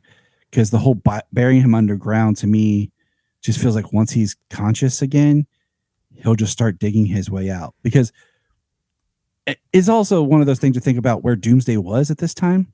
Because over the years, like you've watched Krypton now and everything, they start to give Doomsday more Kryptonian powers and abilities than he had at this point in time. But I like the idea of this camouflage, and I almost wish Davis wasn't the main arcing villain of this series, of the season, and like we have him for a few episodes and then Davis goes off, and almost like this idea that he'll return one day, and there's that idea that we know that Doomsday is out there and he'll be back in something, and we never have a big kind of Clark versus Doomsday, because of course what we get is pure garbage. But yeah, so I have been on record for years now complaining about the season 8 finale titled Doomsday, where we finally get the quote unquote battle between the two of them, and it's over in a matter of seconds. Doomsday pummels Clark a few times, he throws him, and then Clark tackles him and I was going to say flies him, but jumps him into this power plant that they blow up to bury him. After an entire season of buildup, it felt incredibly anticlimactic. It is the sort of thing I recognize for anyone who's newer to the show, who's like binging it on Hulu or bought the Blu-rays or something like that. Maybe who's even watched that fight clip on YouTube over the years, right? And you know going in what it's going to be. You probably don't have nearly the hang up about it that I do. But what I would just say to those folks is just put yourself in my position as someone who loves the death of Superman and Doomsday and spent 22 episodes anticipating a climactic battle between them. And to the show's credit, I think they did, especially for a limited television budget, a great job realizing the physical form of Doomsday. This was not a CGI creation. It was a costume, and in terms of the lighting and the design, it was great. So it's not the sort of thing like, oh, well, it was CGI. They could only do a little bit of it. I mean, I still, to this day, don't understand why we couldn't have had a more a prolonged battle. And for people who've been listening to this podcast, right, that's the aspect of the story I rarely focus on. It's always about the emotion, the character dynamics, but so much of Doomsday is this physical confrontation. So to short circuit it the way that they did, to shortchange it, to me is something that I can never fully get past.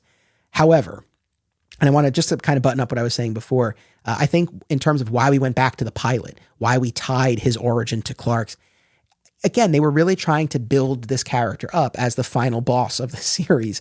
But what I don't like about that is, like I was saying, I think there is something sacred about that pilot, and I think we need to tread very carefully. So I really didn't love that they revisited that.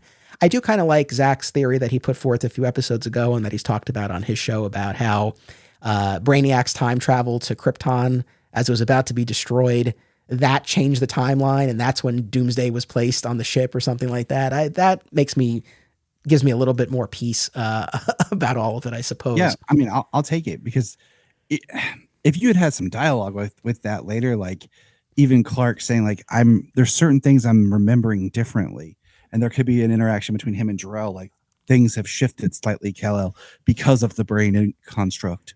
Yeah. And then you're like, oh, and then that's why the Legion has that ripple about never hearing about Chloe and never about Doomsday. And I mean, they even go on to try to retcon in this that Davis Doomsday was Sagith.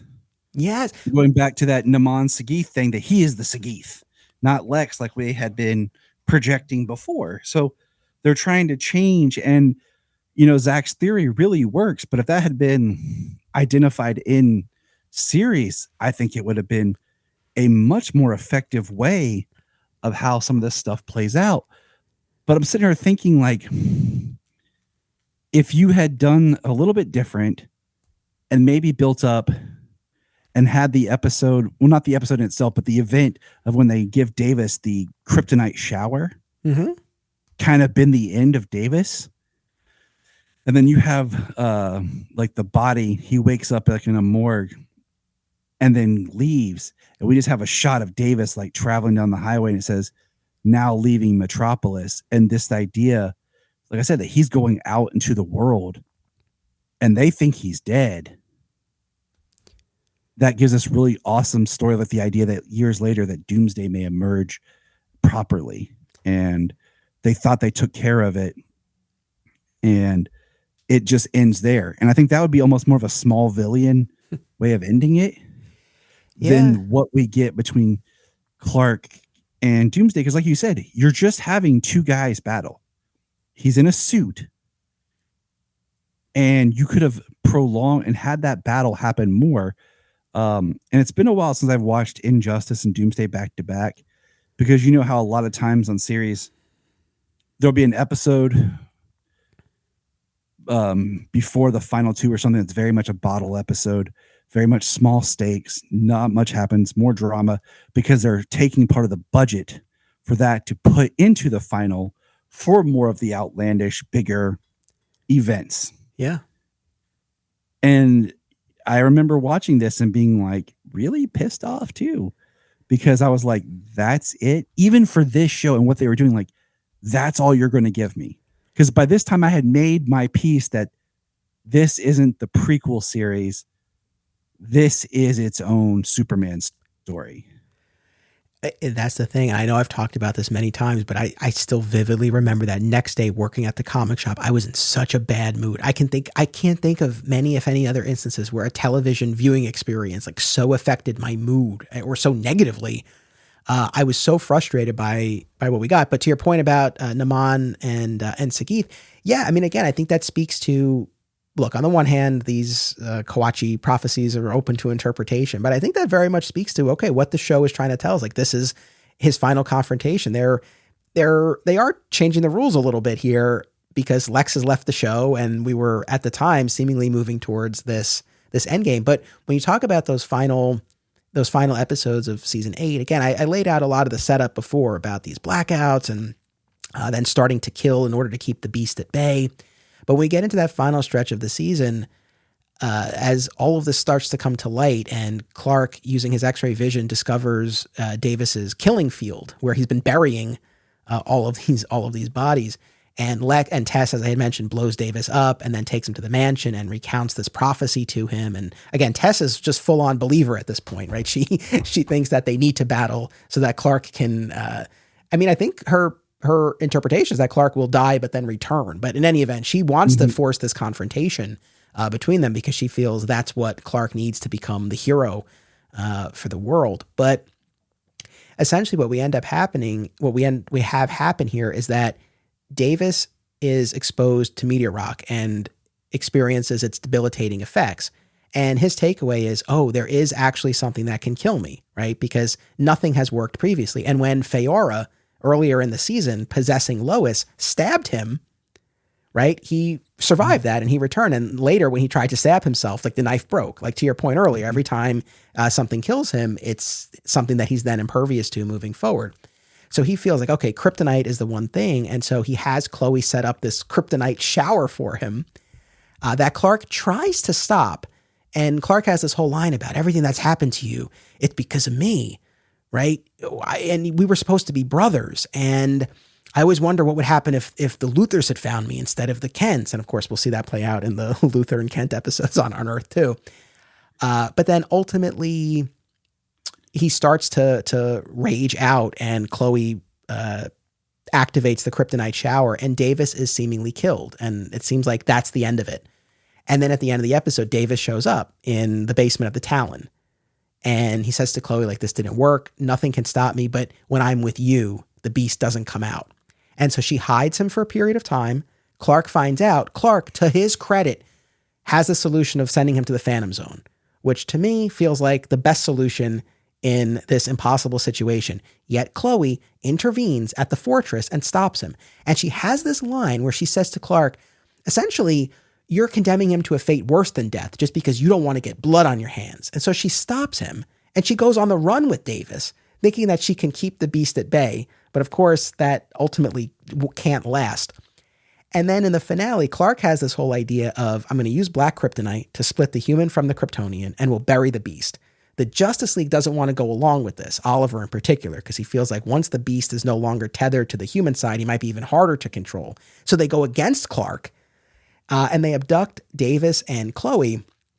And Davis, to his credit, I guess, has this moment where he says to Chloe, he's like, just like, let them, like, I can't be stopped. Like nothing's going to stop me. But Chloe uses the black kryptonite and she separates the two of them. And you do get that great shot of the beast and Davis finally face to face. And then, of course, we have our what, if we can call it a confrontation in the streets of Metropolis between Clark and Doomsday, while Davis and Jimmy and Chloe end up at Watchtower, and Davis no longer with the beast, but just Davis himself stabs and kills Jimmy. But then Jimmy, in his dying act, is able to kill Davis as well. I think as I'm saying all of this, what I hope is becoming clear to the audience is that the true villain of season 8 of Smallville is Chloe Sullivan. Oh yeah. Oh, she is. She's that character that they got to a point they didn't know what to do with anymore. And they just kept hanging her around trying to find something for her to do. And she is horrible. Like Clark's the one that pays for Jimmy's death. He's the one that he blames himself. Now, sending Davis to the Phantom Zone, the beast would take over and he would rule the Phantom Zone. Okay. So we know that the Phantom Zone is a weird place because it's in Smallville. It's much different than we see in other versions. Okay. You can actually survive in the Phantom Zone as a corporeal person. And then they don't even talk about splitting the beast in Davis and sending the beast to the Phantom Zone. Like that they toss the Phantom Zone off the table, like completely. So there's not even that discussion. Well, then if memory serves, I think Tess destroys the Phantom Zone crystal because again, she wants to force this confrontation. So I think we get to a point where that's not even an option if memory serves, but your point still stands. So it's like they don't know what to do at this point. And burying the beast to me just didn't really seem like an option either, but it gets him underground to dig it out, in a few years to have that battle. But Chloe stopping Clark and saying like, you don't want blood on your hands is horrible because that sets up that Clark then assumes that he has blood on his hands from Jimmy's death when it should be Chloe. And this should have been when Clark really parts ways with Chloe, because she had served her point as a character, and the way she treats Jimmy in this scene, like, Jimmy, this is like his big, he goes downhill. This is where he has his like drug problem, and everything kind of thing. But for the most part, I think Sam Witwer as Davis I don't think it would have worked without him. I think he is the gravity that sells this character to me.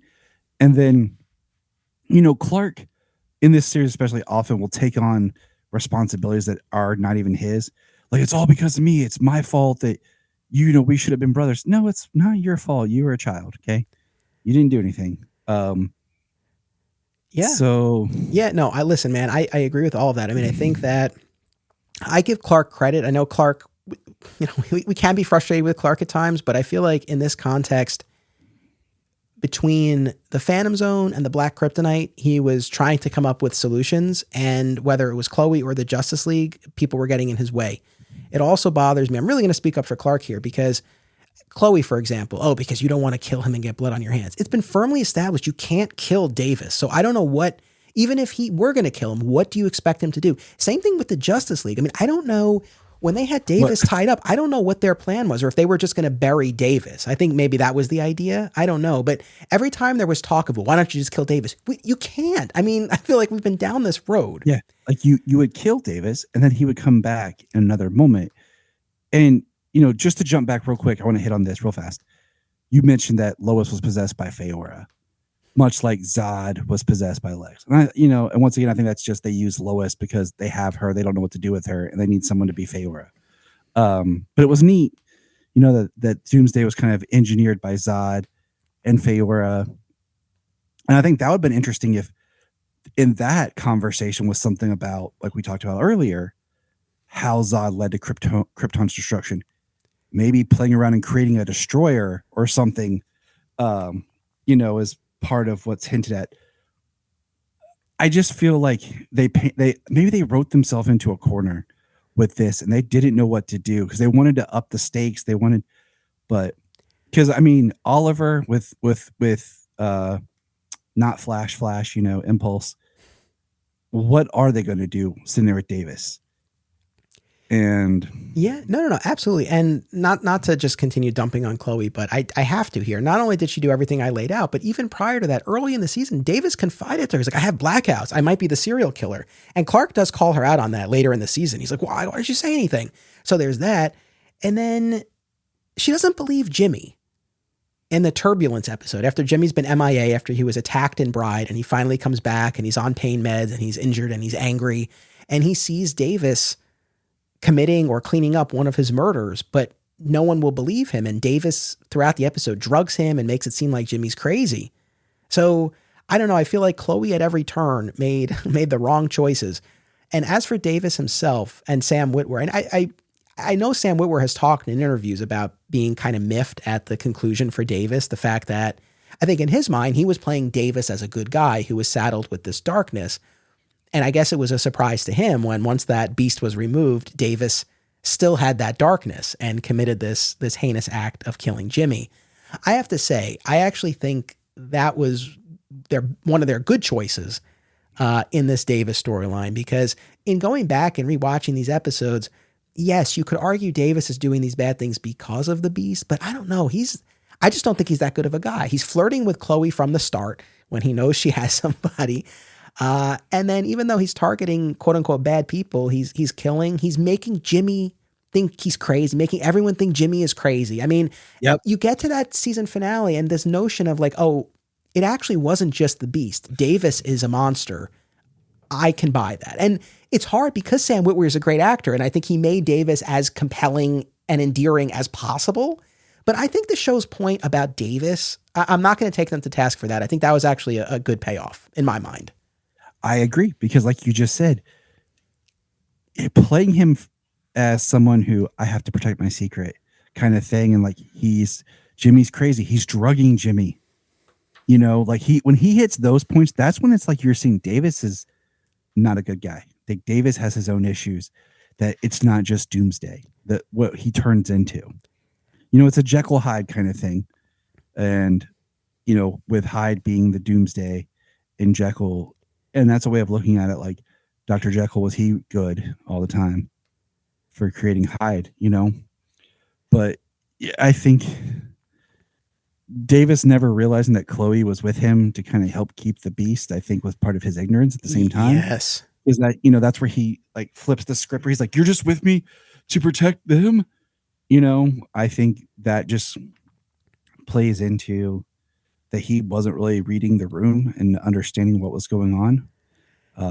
Here's the thing, man. As years pass and we talk about it more and more, and I rewatch more and more, I feel like, you know, I've had this view of season 8 and the finale, and more, it seems like what my main hang up comes down to is the short duration of the fight. And so I don't know. I still think my frustration is well founded, but I think maybe there's more good to be had in the storyline than in the past I've given it credit for. However, you've mentioned a few times, you know, Bride was the high point for you with the Doomsday arc.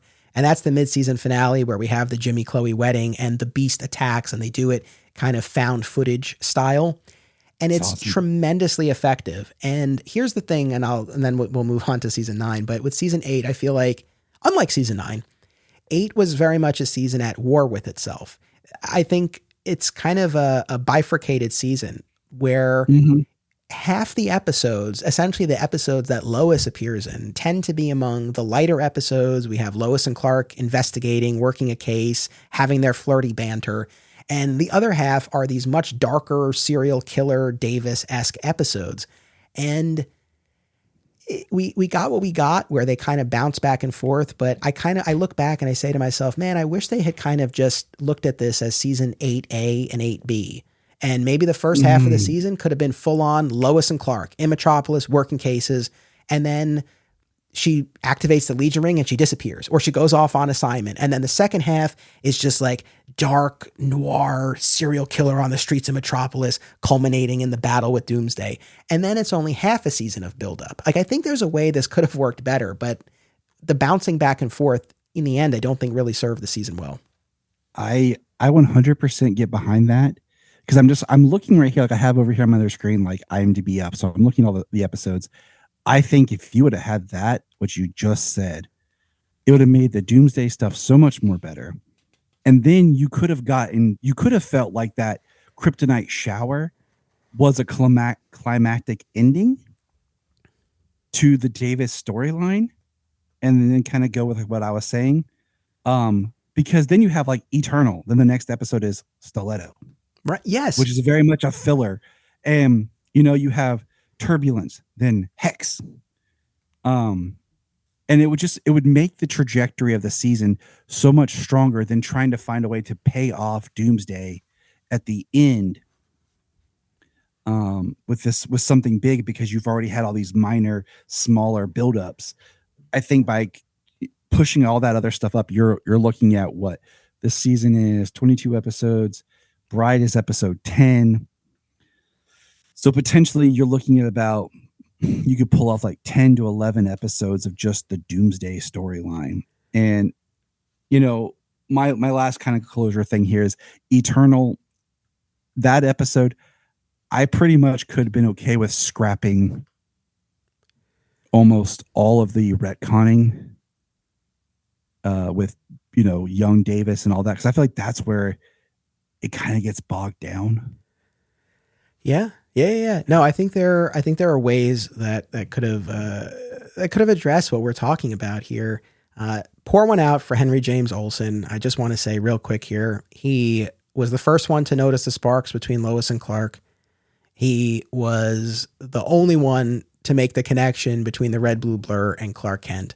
And he was the only one to see the truth about Davis Bloom and was made to look crazy for it. And still, he trusted Clark when he found out the secret for fleeting scenes. But he was there. He had Clark's back like a true pal. And he was there in that watchtower. At least he had a moment of peace with Chloe, and they were on the same page again. And in his dying act, he saved his wife. So pour one out for Henry James Olsen. He deserved better than he got in a number of ways.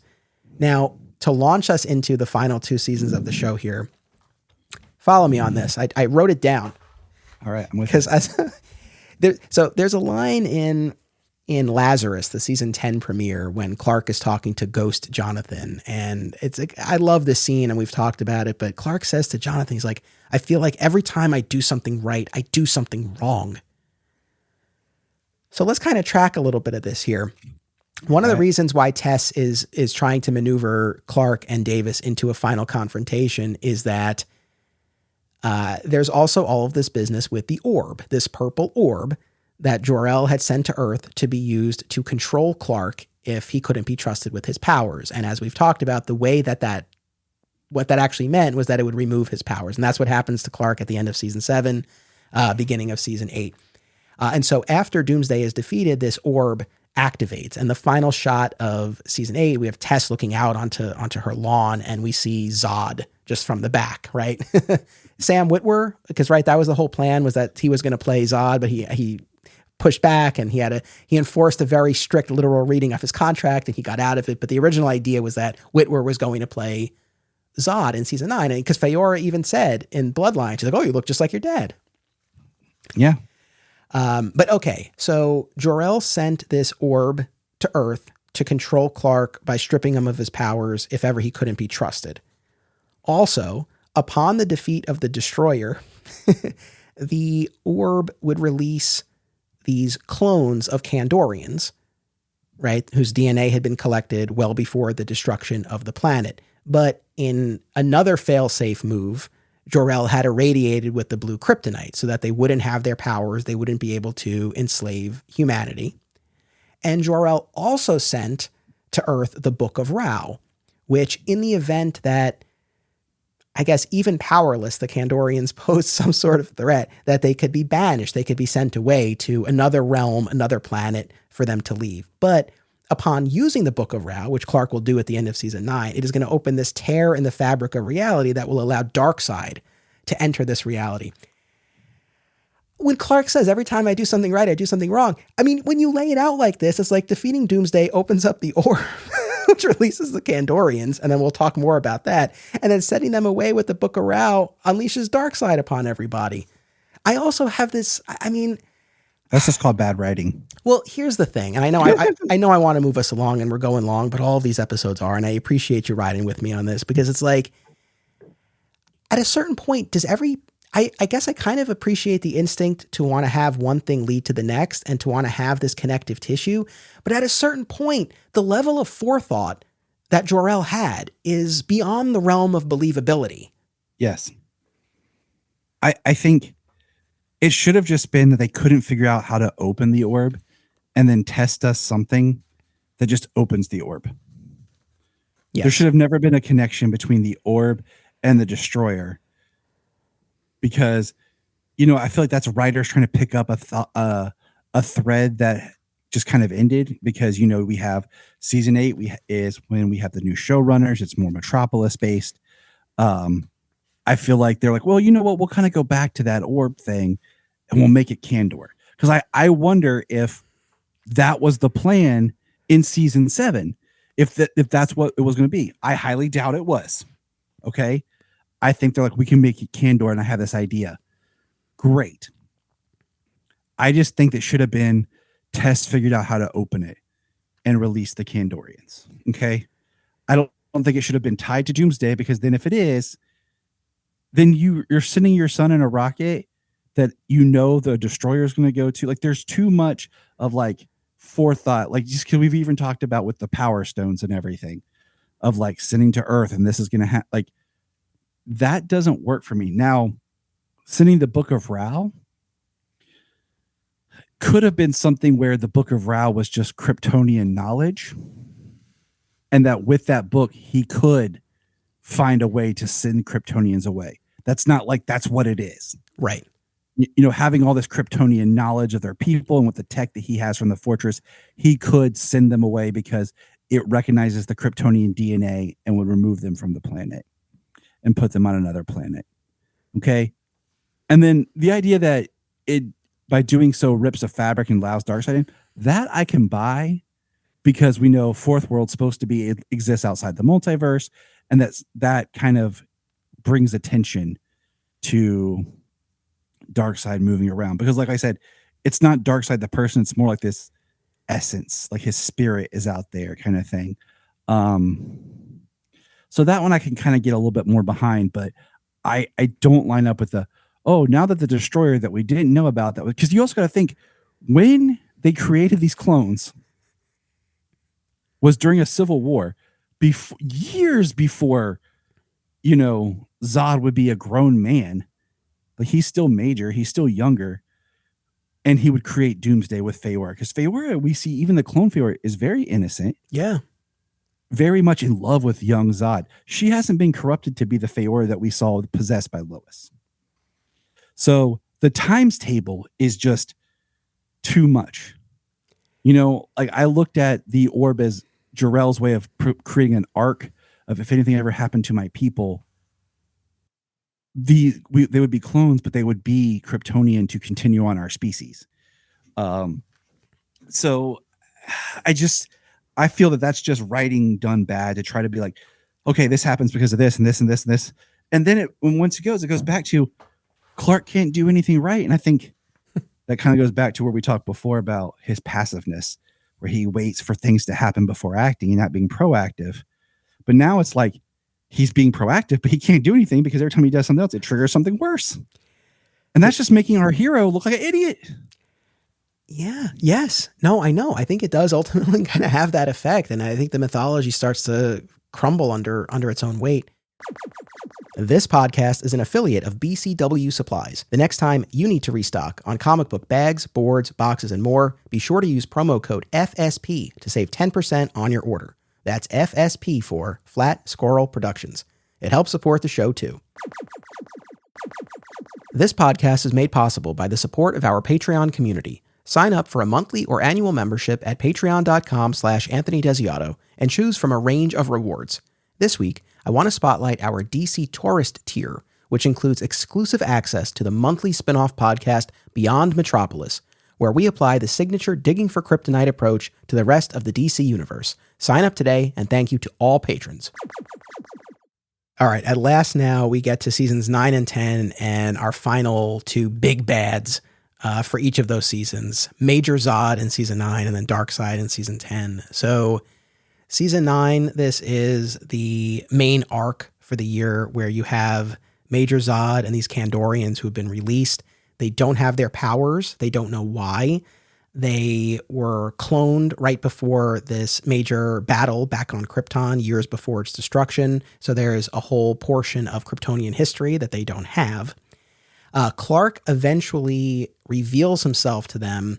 I think it's sort of the 1-2 punch of finding the clone of Jor-El who dies in Clark's arms, but as he's dying says, "Save Zod." Clark is still kind of reluctant at that point. But then the next major step is Lois and her visions of the future when she traveled there with the Legion ring.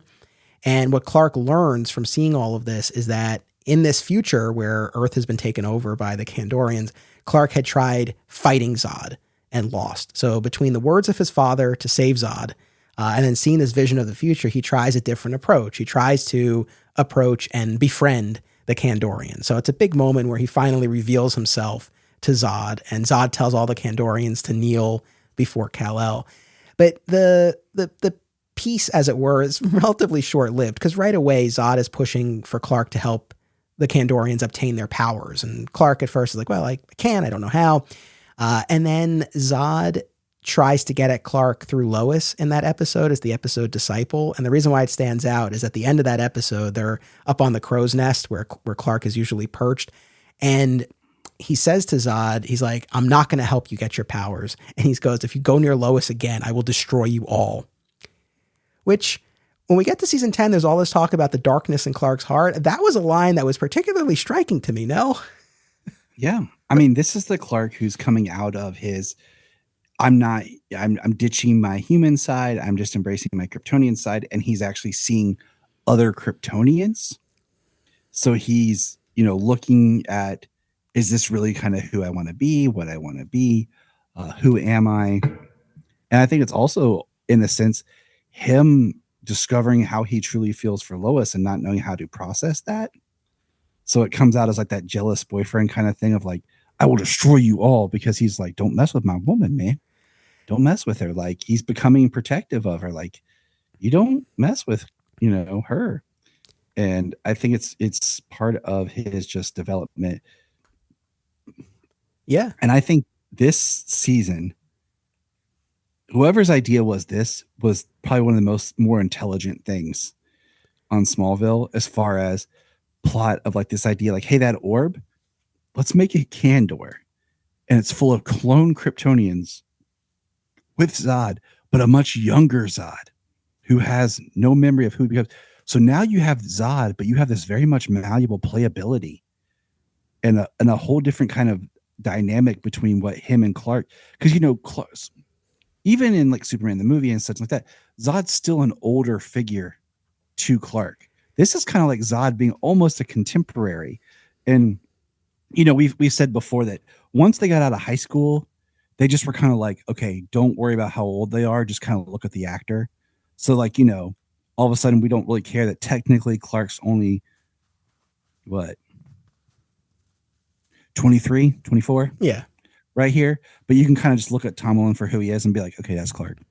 Because you don't have that staple of being in school anymore. So you can kind of look at Zod as like, this is his contemporary. This is more in line of lines of a brother in arms Kryptonian. Yeah, no, I think plot-wise and thematically, this is an especially cohesive season, because a plot here, the characters who Clark comes into contact and then conflict with, the Kandorians, it parallels the journey that he's on, like you said, in terms of putting his humanity to the side and embracing the Kryptonian part of himself. So I think that lines up great. The Bottle City of Kandor is a key piece of Superman mythology. So to see that interpreted in this way, I thought was cool. And the fact that so much of the thrust of their quest, the Kandorians this season, is about obtaining their powers, that does allow for the majority of the season for them to be powerless, which again, I think in terms of the confines of a television show with that budget, I think gave them a little room to maneuver here, as opposed to if they had their powers from the jump and it's like, well, we can really only have superpowered conflicts every so often. I think that probably would have been anticlimactic, and coming right off of Doomsday, I like to think that they learned their lesson. So I think it was a good setup. And I think your point is great about bringing them closer in age.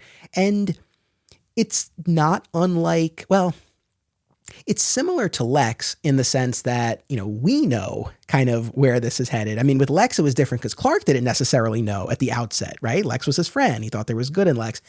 But so here, not only do we, the audience, know where things are going with Zod, but Clark knows. But is there a chance to prevent that? And to Clark's credit, it's not like he goes to the Kandorians from the jump and tells them about Zod. It's very deep in the season before he tells Feora about everything that Zod will, the original Zod would do on Krypton. So again, I think it's an interesting conflict on a number of levels here. And we have a few turning points throughout the season.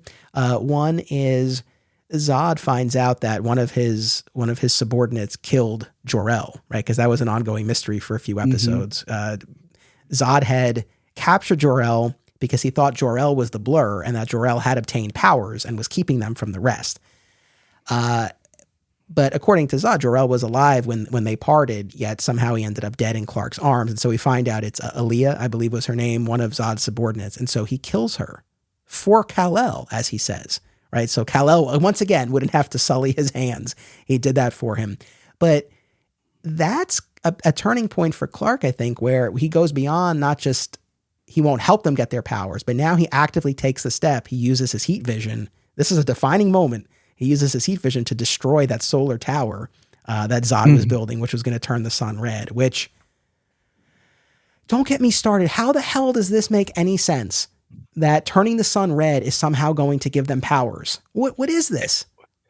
My only thought is because they were irradiated by the reversal, that now their body could process the red solar energy like the yellow soul energy, which would then, give them powers and not Clark. But what would happen if, say, it gave Earthlings powers too?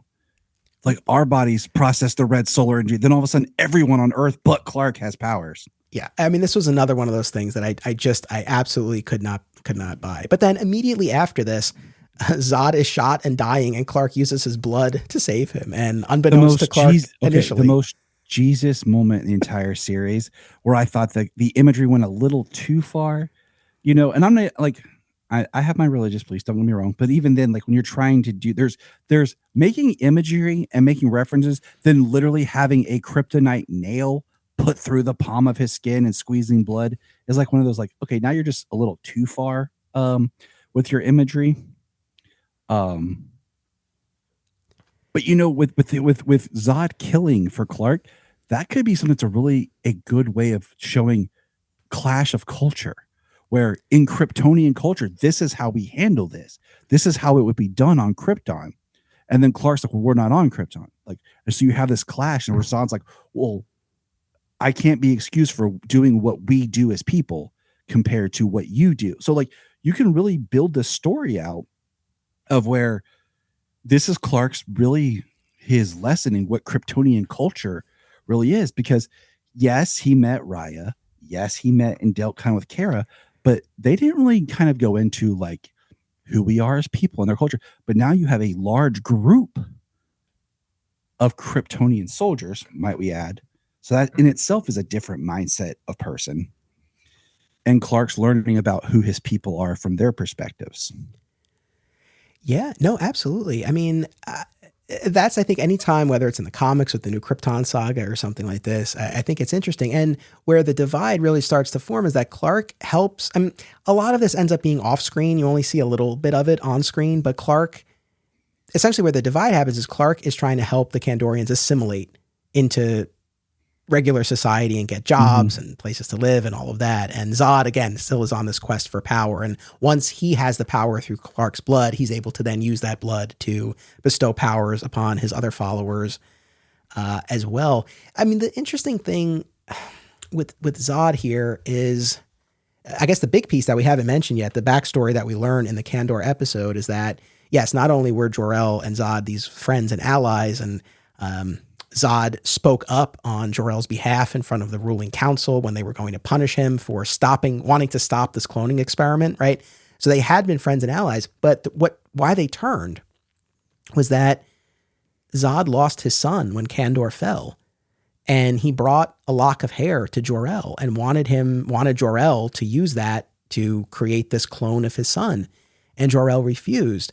Because I guess this went against their typical practice of the DNA that they would extract. And I guess based on this limited sample that Zod brought, Jor-El warned that there could be complications or deformities, or it wouldn't be right. Like, it wouldn't be the correct process for creating this clone. And so he refused. And it's one of those things where, especially for us as parents, it's like, it definitely added a whole other sympathetic component to Zod, where it's like, oh, okay, no, I understand, especially when he feels like, hey, I went to bat for you.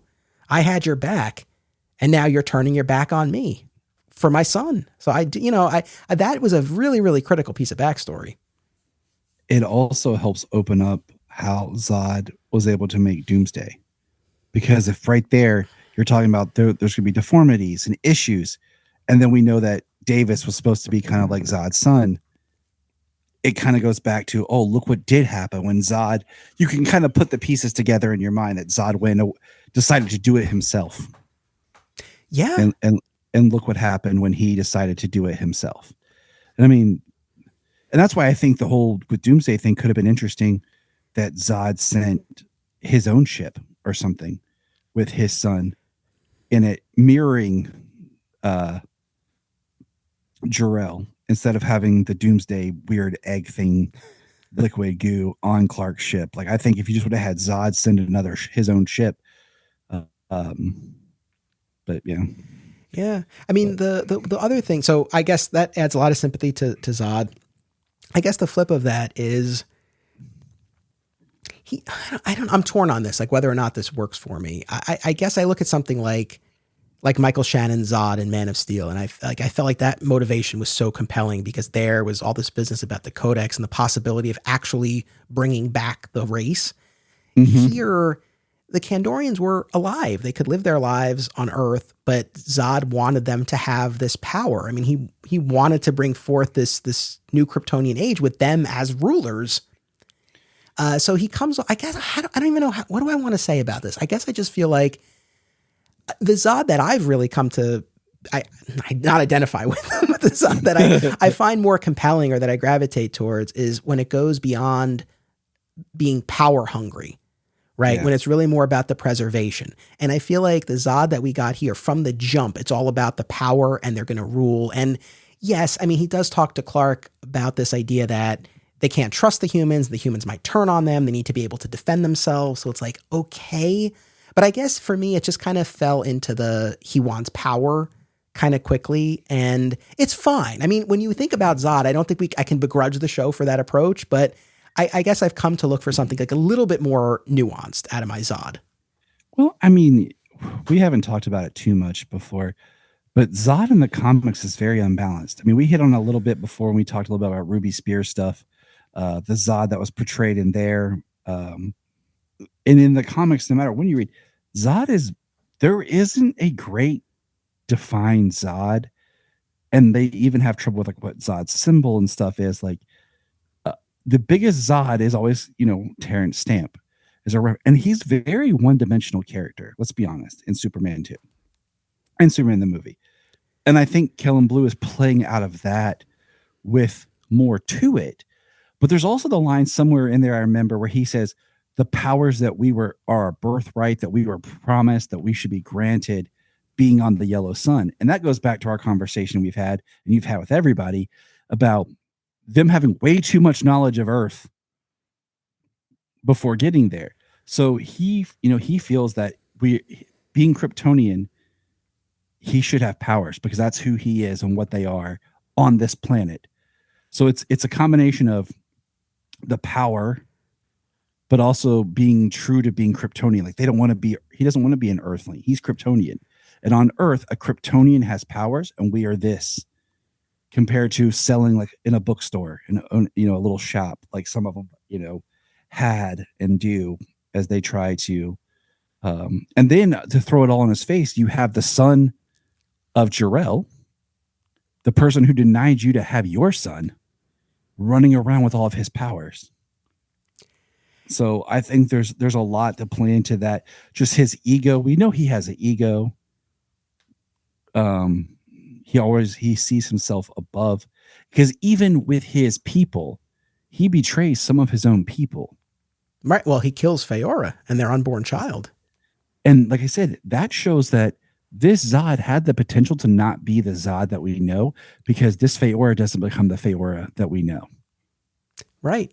No, what you laid out, I think maybe I was selling the Zod a little short, because I think you're right. I think there is more that we can pin on him as opposed to just wanting power for power's sake. I think the fact that, like you said, a Kryptonian on Earth has powers, right? And it's something that sets them apart. I think there's this sense of entitlement too. Like they were promised, like this was part of the deal. And to his credit, they were robbed of those powers. Jor-El took an affirmative step in irradiating that orb with blue kryptonite to make sure they wouldn't have it. So, you know what? You've kind of turned me around on this a little bit. Yeah, I think there is a little bit more at play. Maybe there is a little bit more of that nuance that I was looking for there.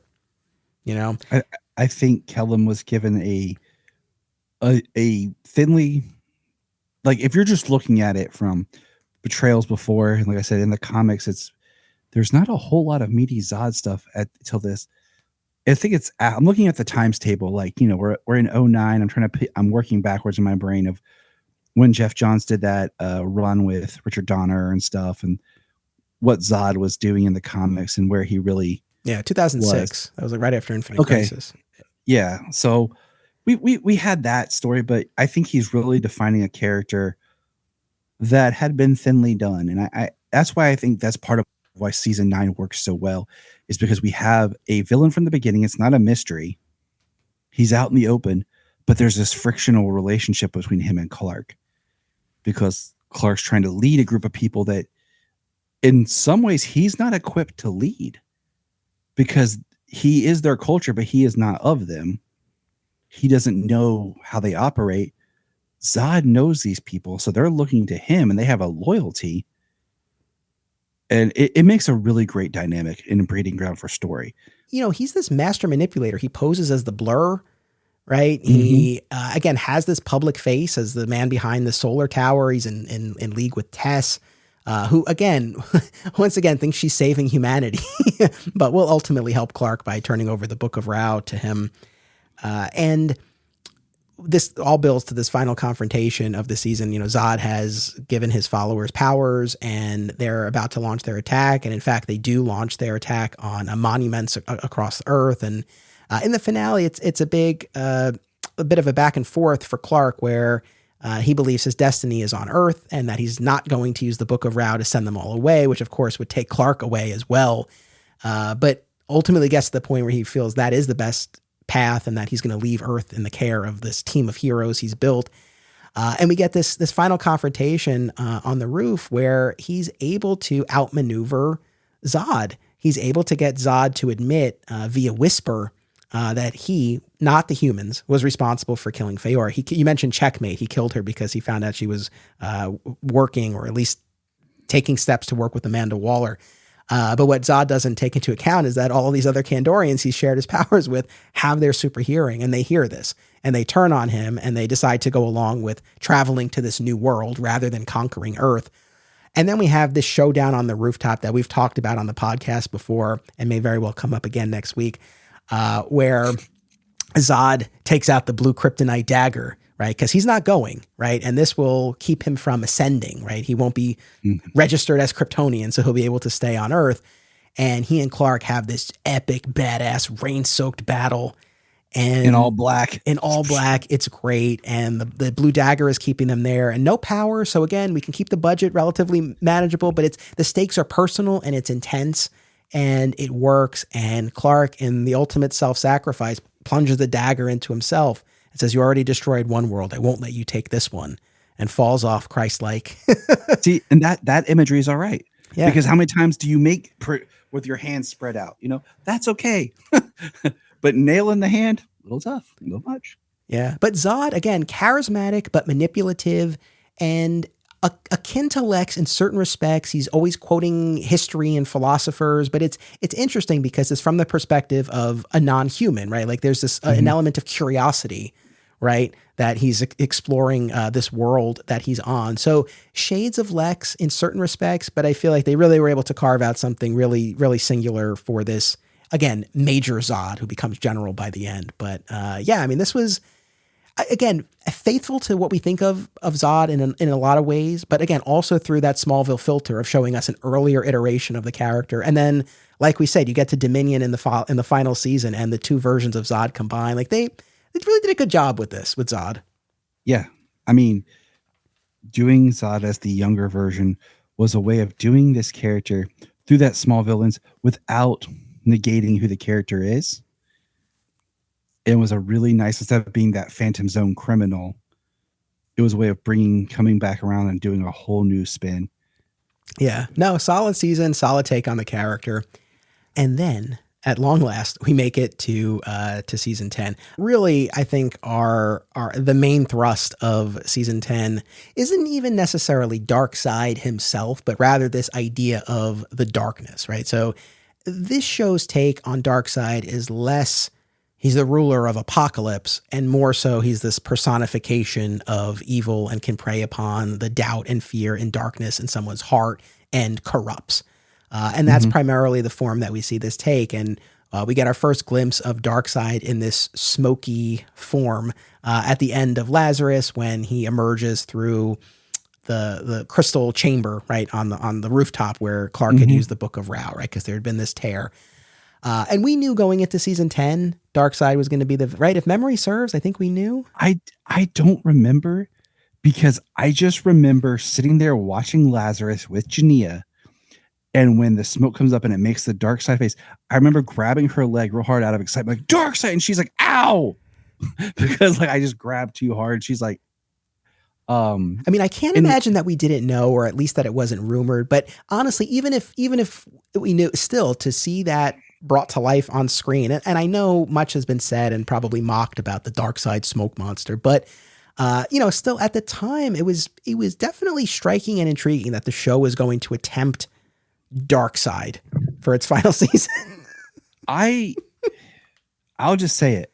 I like the way they do Darkseid this season because in a way it's kind of like a mixture of Darkseid with the anti-life equation where it's his spirit and his presence is seeping into your heart, into your mind.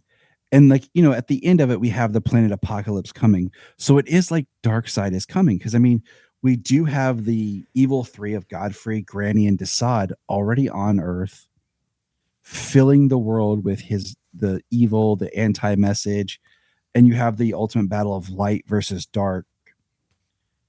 And it's like you can't escape who you are inside. It's like kind of like the influence of what you allow around you to go inside you and where you choose to do. So I find the version of Darkseid works because if it had just been Darkseid, the physical form, I think that takes a lot of the story out of it. But it also builds up that later you could have Superman versus Darkseid properly in a physical battle. But this is more of a battle of will and inspiration and the battle for the soul. And that's tougher than a physical fight. Yeah, overall, and especially in retrospect, all this time going back and looking at these episodes again, I more than anything, I think they did a solid job with Darkseid. Because again, like you said, it becomes more of this spiritual rather than physical battle. I'll forever have an issue, not just that we had a CGI Superman costume at the end, but I'll forever have an issue that we never got to see that moment of Clark landing, costume or not, but landing on the streets of Metropolis, or hell, even on the rooftop of the Daily Building, and everyone looking up and actually seeing him. Because I just feel like so much was building towards that, and all we saw the people see was this streak of red and blue in the sky. However, at the same time, even if they didn't want to show us the costume, okay, yeah, you have the people in the street and then the shadow of Clark moving across the crowd and them all just looking up and pointing in some of those great classic Superman looks. And they're like, oh my God, it's the Blur. And like, no, he's something else. And then like you could have done a great shot of Clark up in the sun to where the sun's behind him. So you just see the outline of the figure. Then he takes off to the planet. Yes. So that's forever the problem that I'll have. I feel like they set up something that they didn't deliver on. However, that aside, if the main thrust of this season is that there is a darkness in his heart, this doubt that Clark needs to overcome to be this hero, then I think this iteration of Darkseid, I think works well to sort of bring all of that to the forefront. And it reminded me of what Buffy did in the final season with the first evil, right? Where it's more of this force rather than, a physical combatant that they have to go head to head with. And in terms of how this lines up with the comic book lore, it's interesting because over the years, I think we have seen different versions of Darkseid. We have seen versions where he's more of an alien dictator sort of thing. But I think more often than not, and especially in Final Crisis type stories, you do see this more of the spiritual side of the character, or what the character is trying to achieve in terms of truly dominating the spirit of others, right? And the effect that the Darkseid as an entity can have. And so I think that's what the show was tapping into here. I think, yes, the smoke monster business maybe was a little bit outside the box for people who were expecting a more traditional depiction, but I think it worked in this sense. It did work because it's one of those, like, we can't pull off Darkseid without making it look cheesy or goofy, So if we do it like this, and then of course the spirit of Darkseid possesses the Earth 2 Lionel, who's now on Earth 1, who's trying to take back Luthor Corp and proving that he's, not dead, but then they prove it anyways because the reversal organs. But because we needed a physical presence, and we have that great where he's like possessed and looking, horrible, and he's like the darkness, and like the deep voice that Clark flies through and everything. Because we needed, John Glover back, and but he needed a vessel of evil to be possessing of his, so it worked. But like I said, it's always some of those like, okay, what actors are contract to be here? What can we have them do?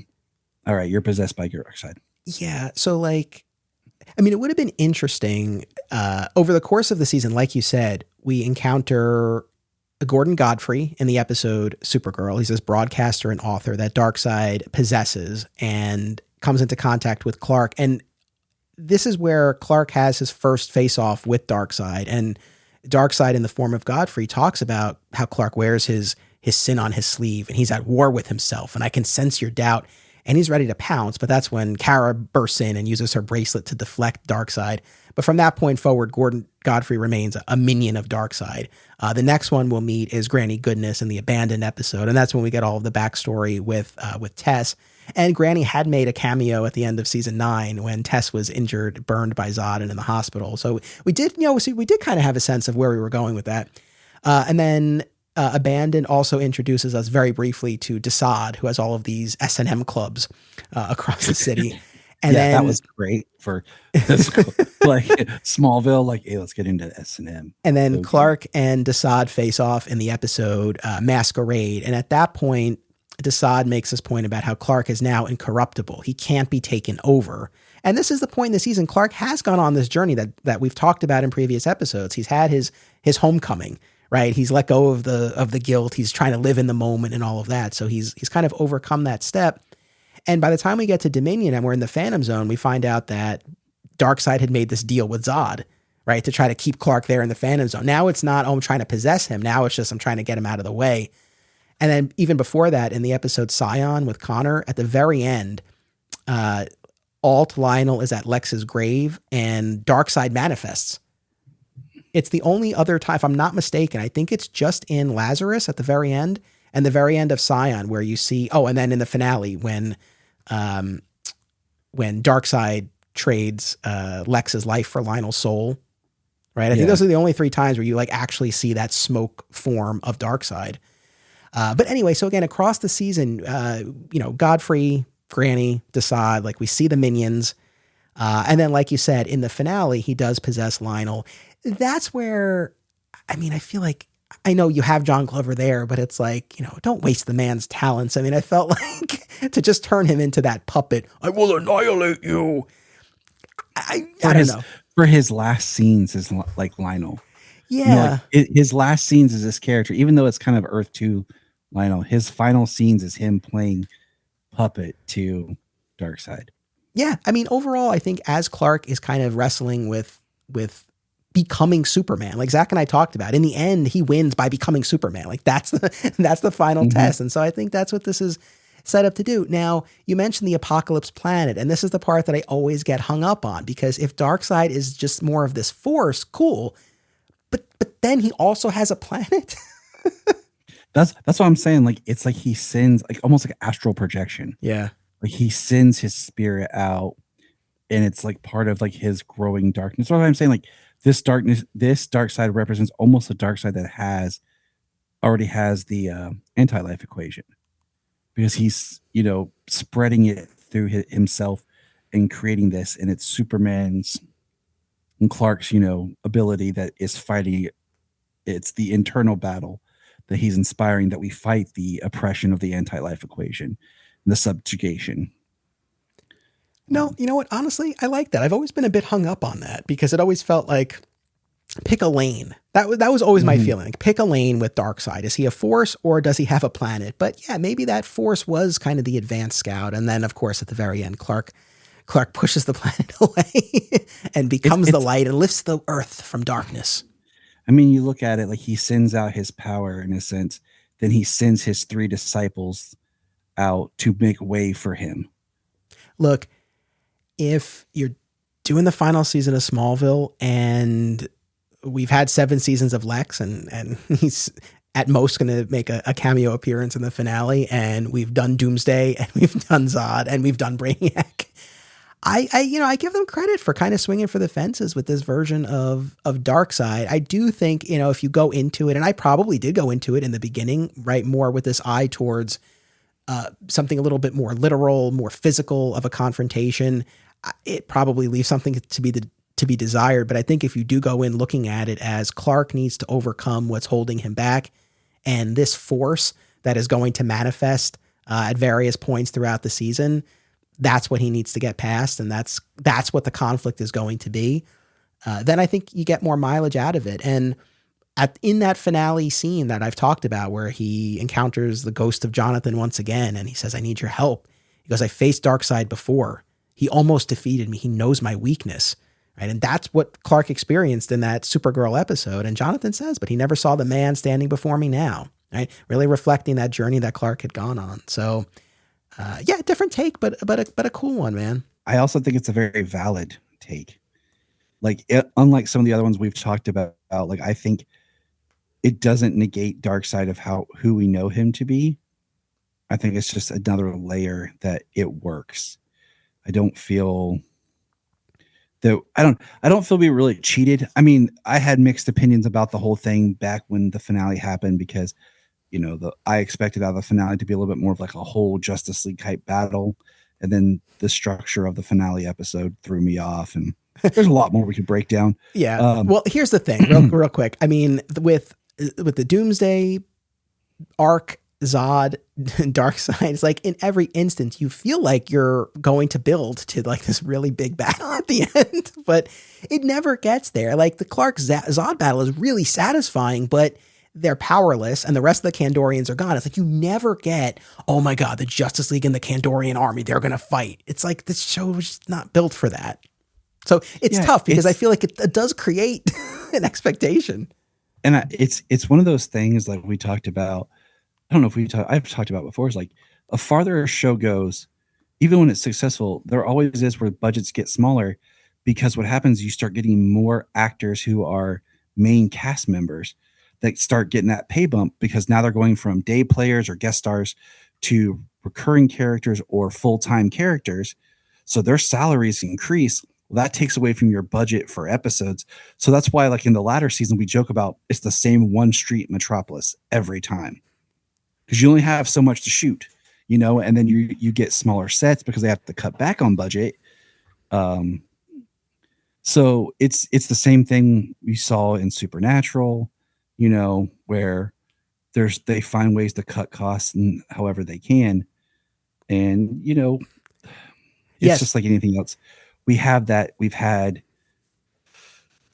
10 plus years since it ended to kind of look back and think about it as a whole. And does it work? What we wanted? Are we happy with what we got? And in some instances, I'm okay. In some others, I'm not. And that's a whole nother conversation. Sure. Well, it's funny with the saving cost. I mean, looking at the Dominion episode where Clark and Ollie are in the Phantoms, I'm looking at it, I'm like, oh, that's just a fortress. It's just when they drape the the rags and stuff over it. So look, they made it work. Listen, this was epic. I really feel we did these villains justice. I appreciate your time. I'm sorry I kept you so long, but thank you. I love whenever we could do this, and I love getting your take, and I thank you. So Krypton Report, what do you want to share with folks? Just we Krypton Report, we discuss everything DC with, mainly Superman focused. We just finished out, this will air, I don't know when this will air, but check out our YouTube. Like, we've been doing a lot more fun YouTube stuff.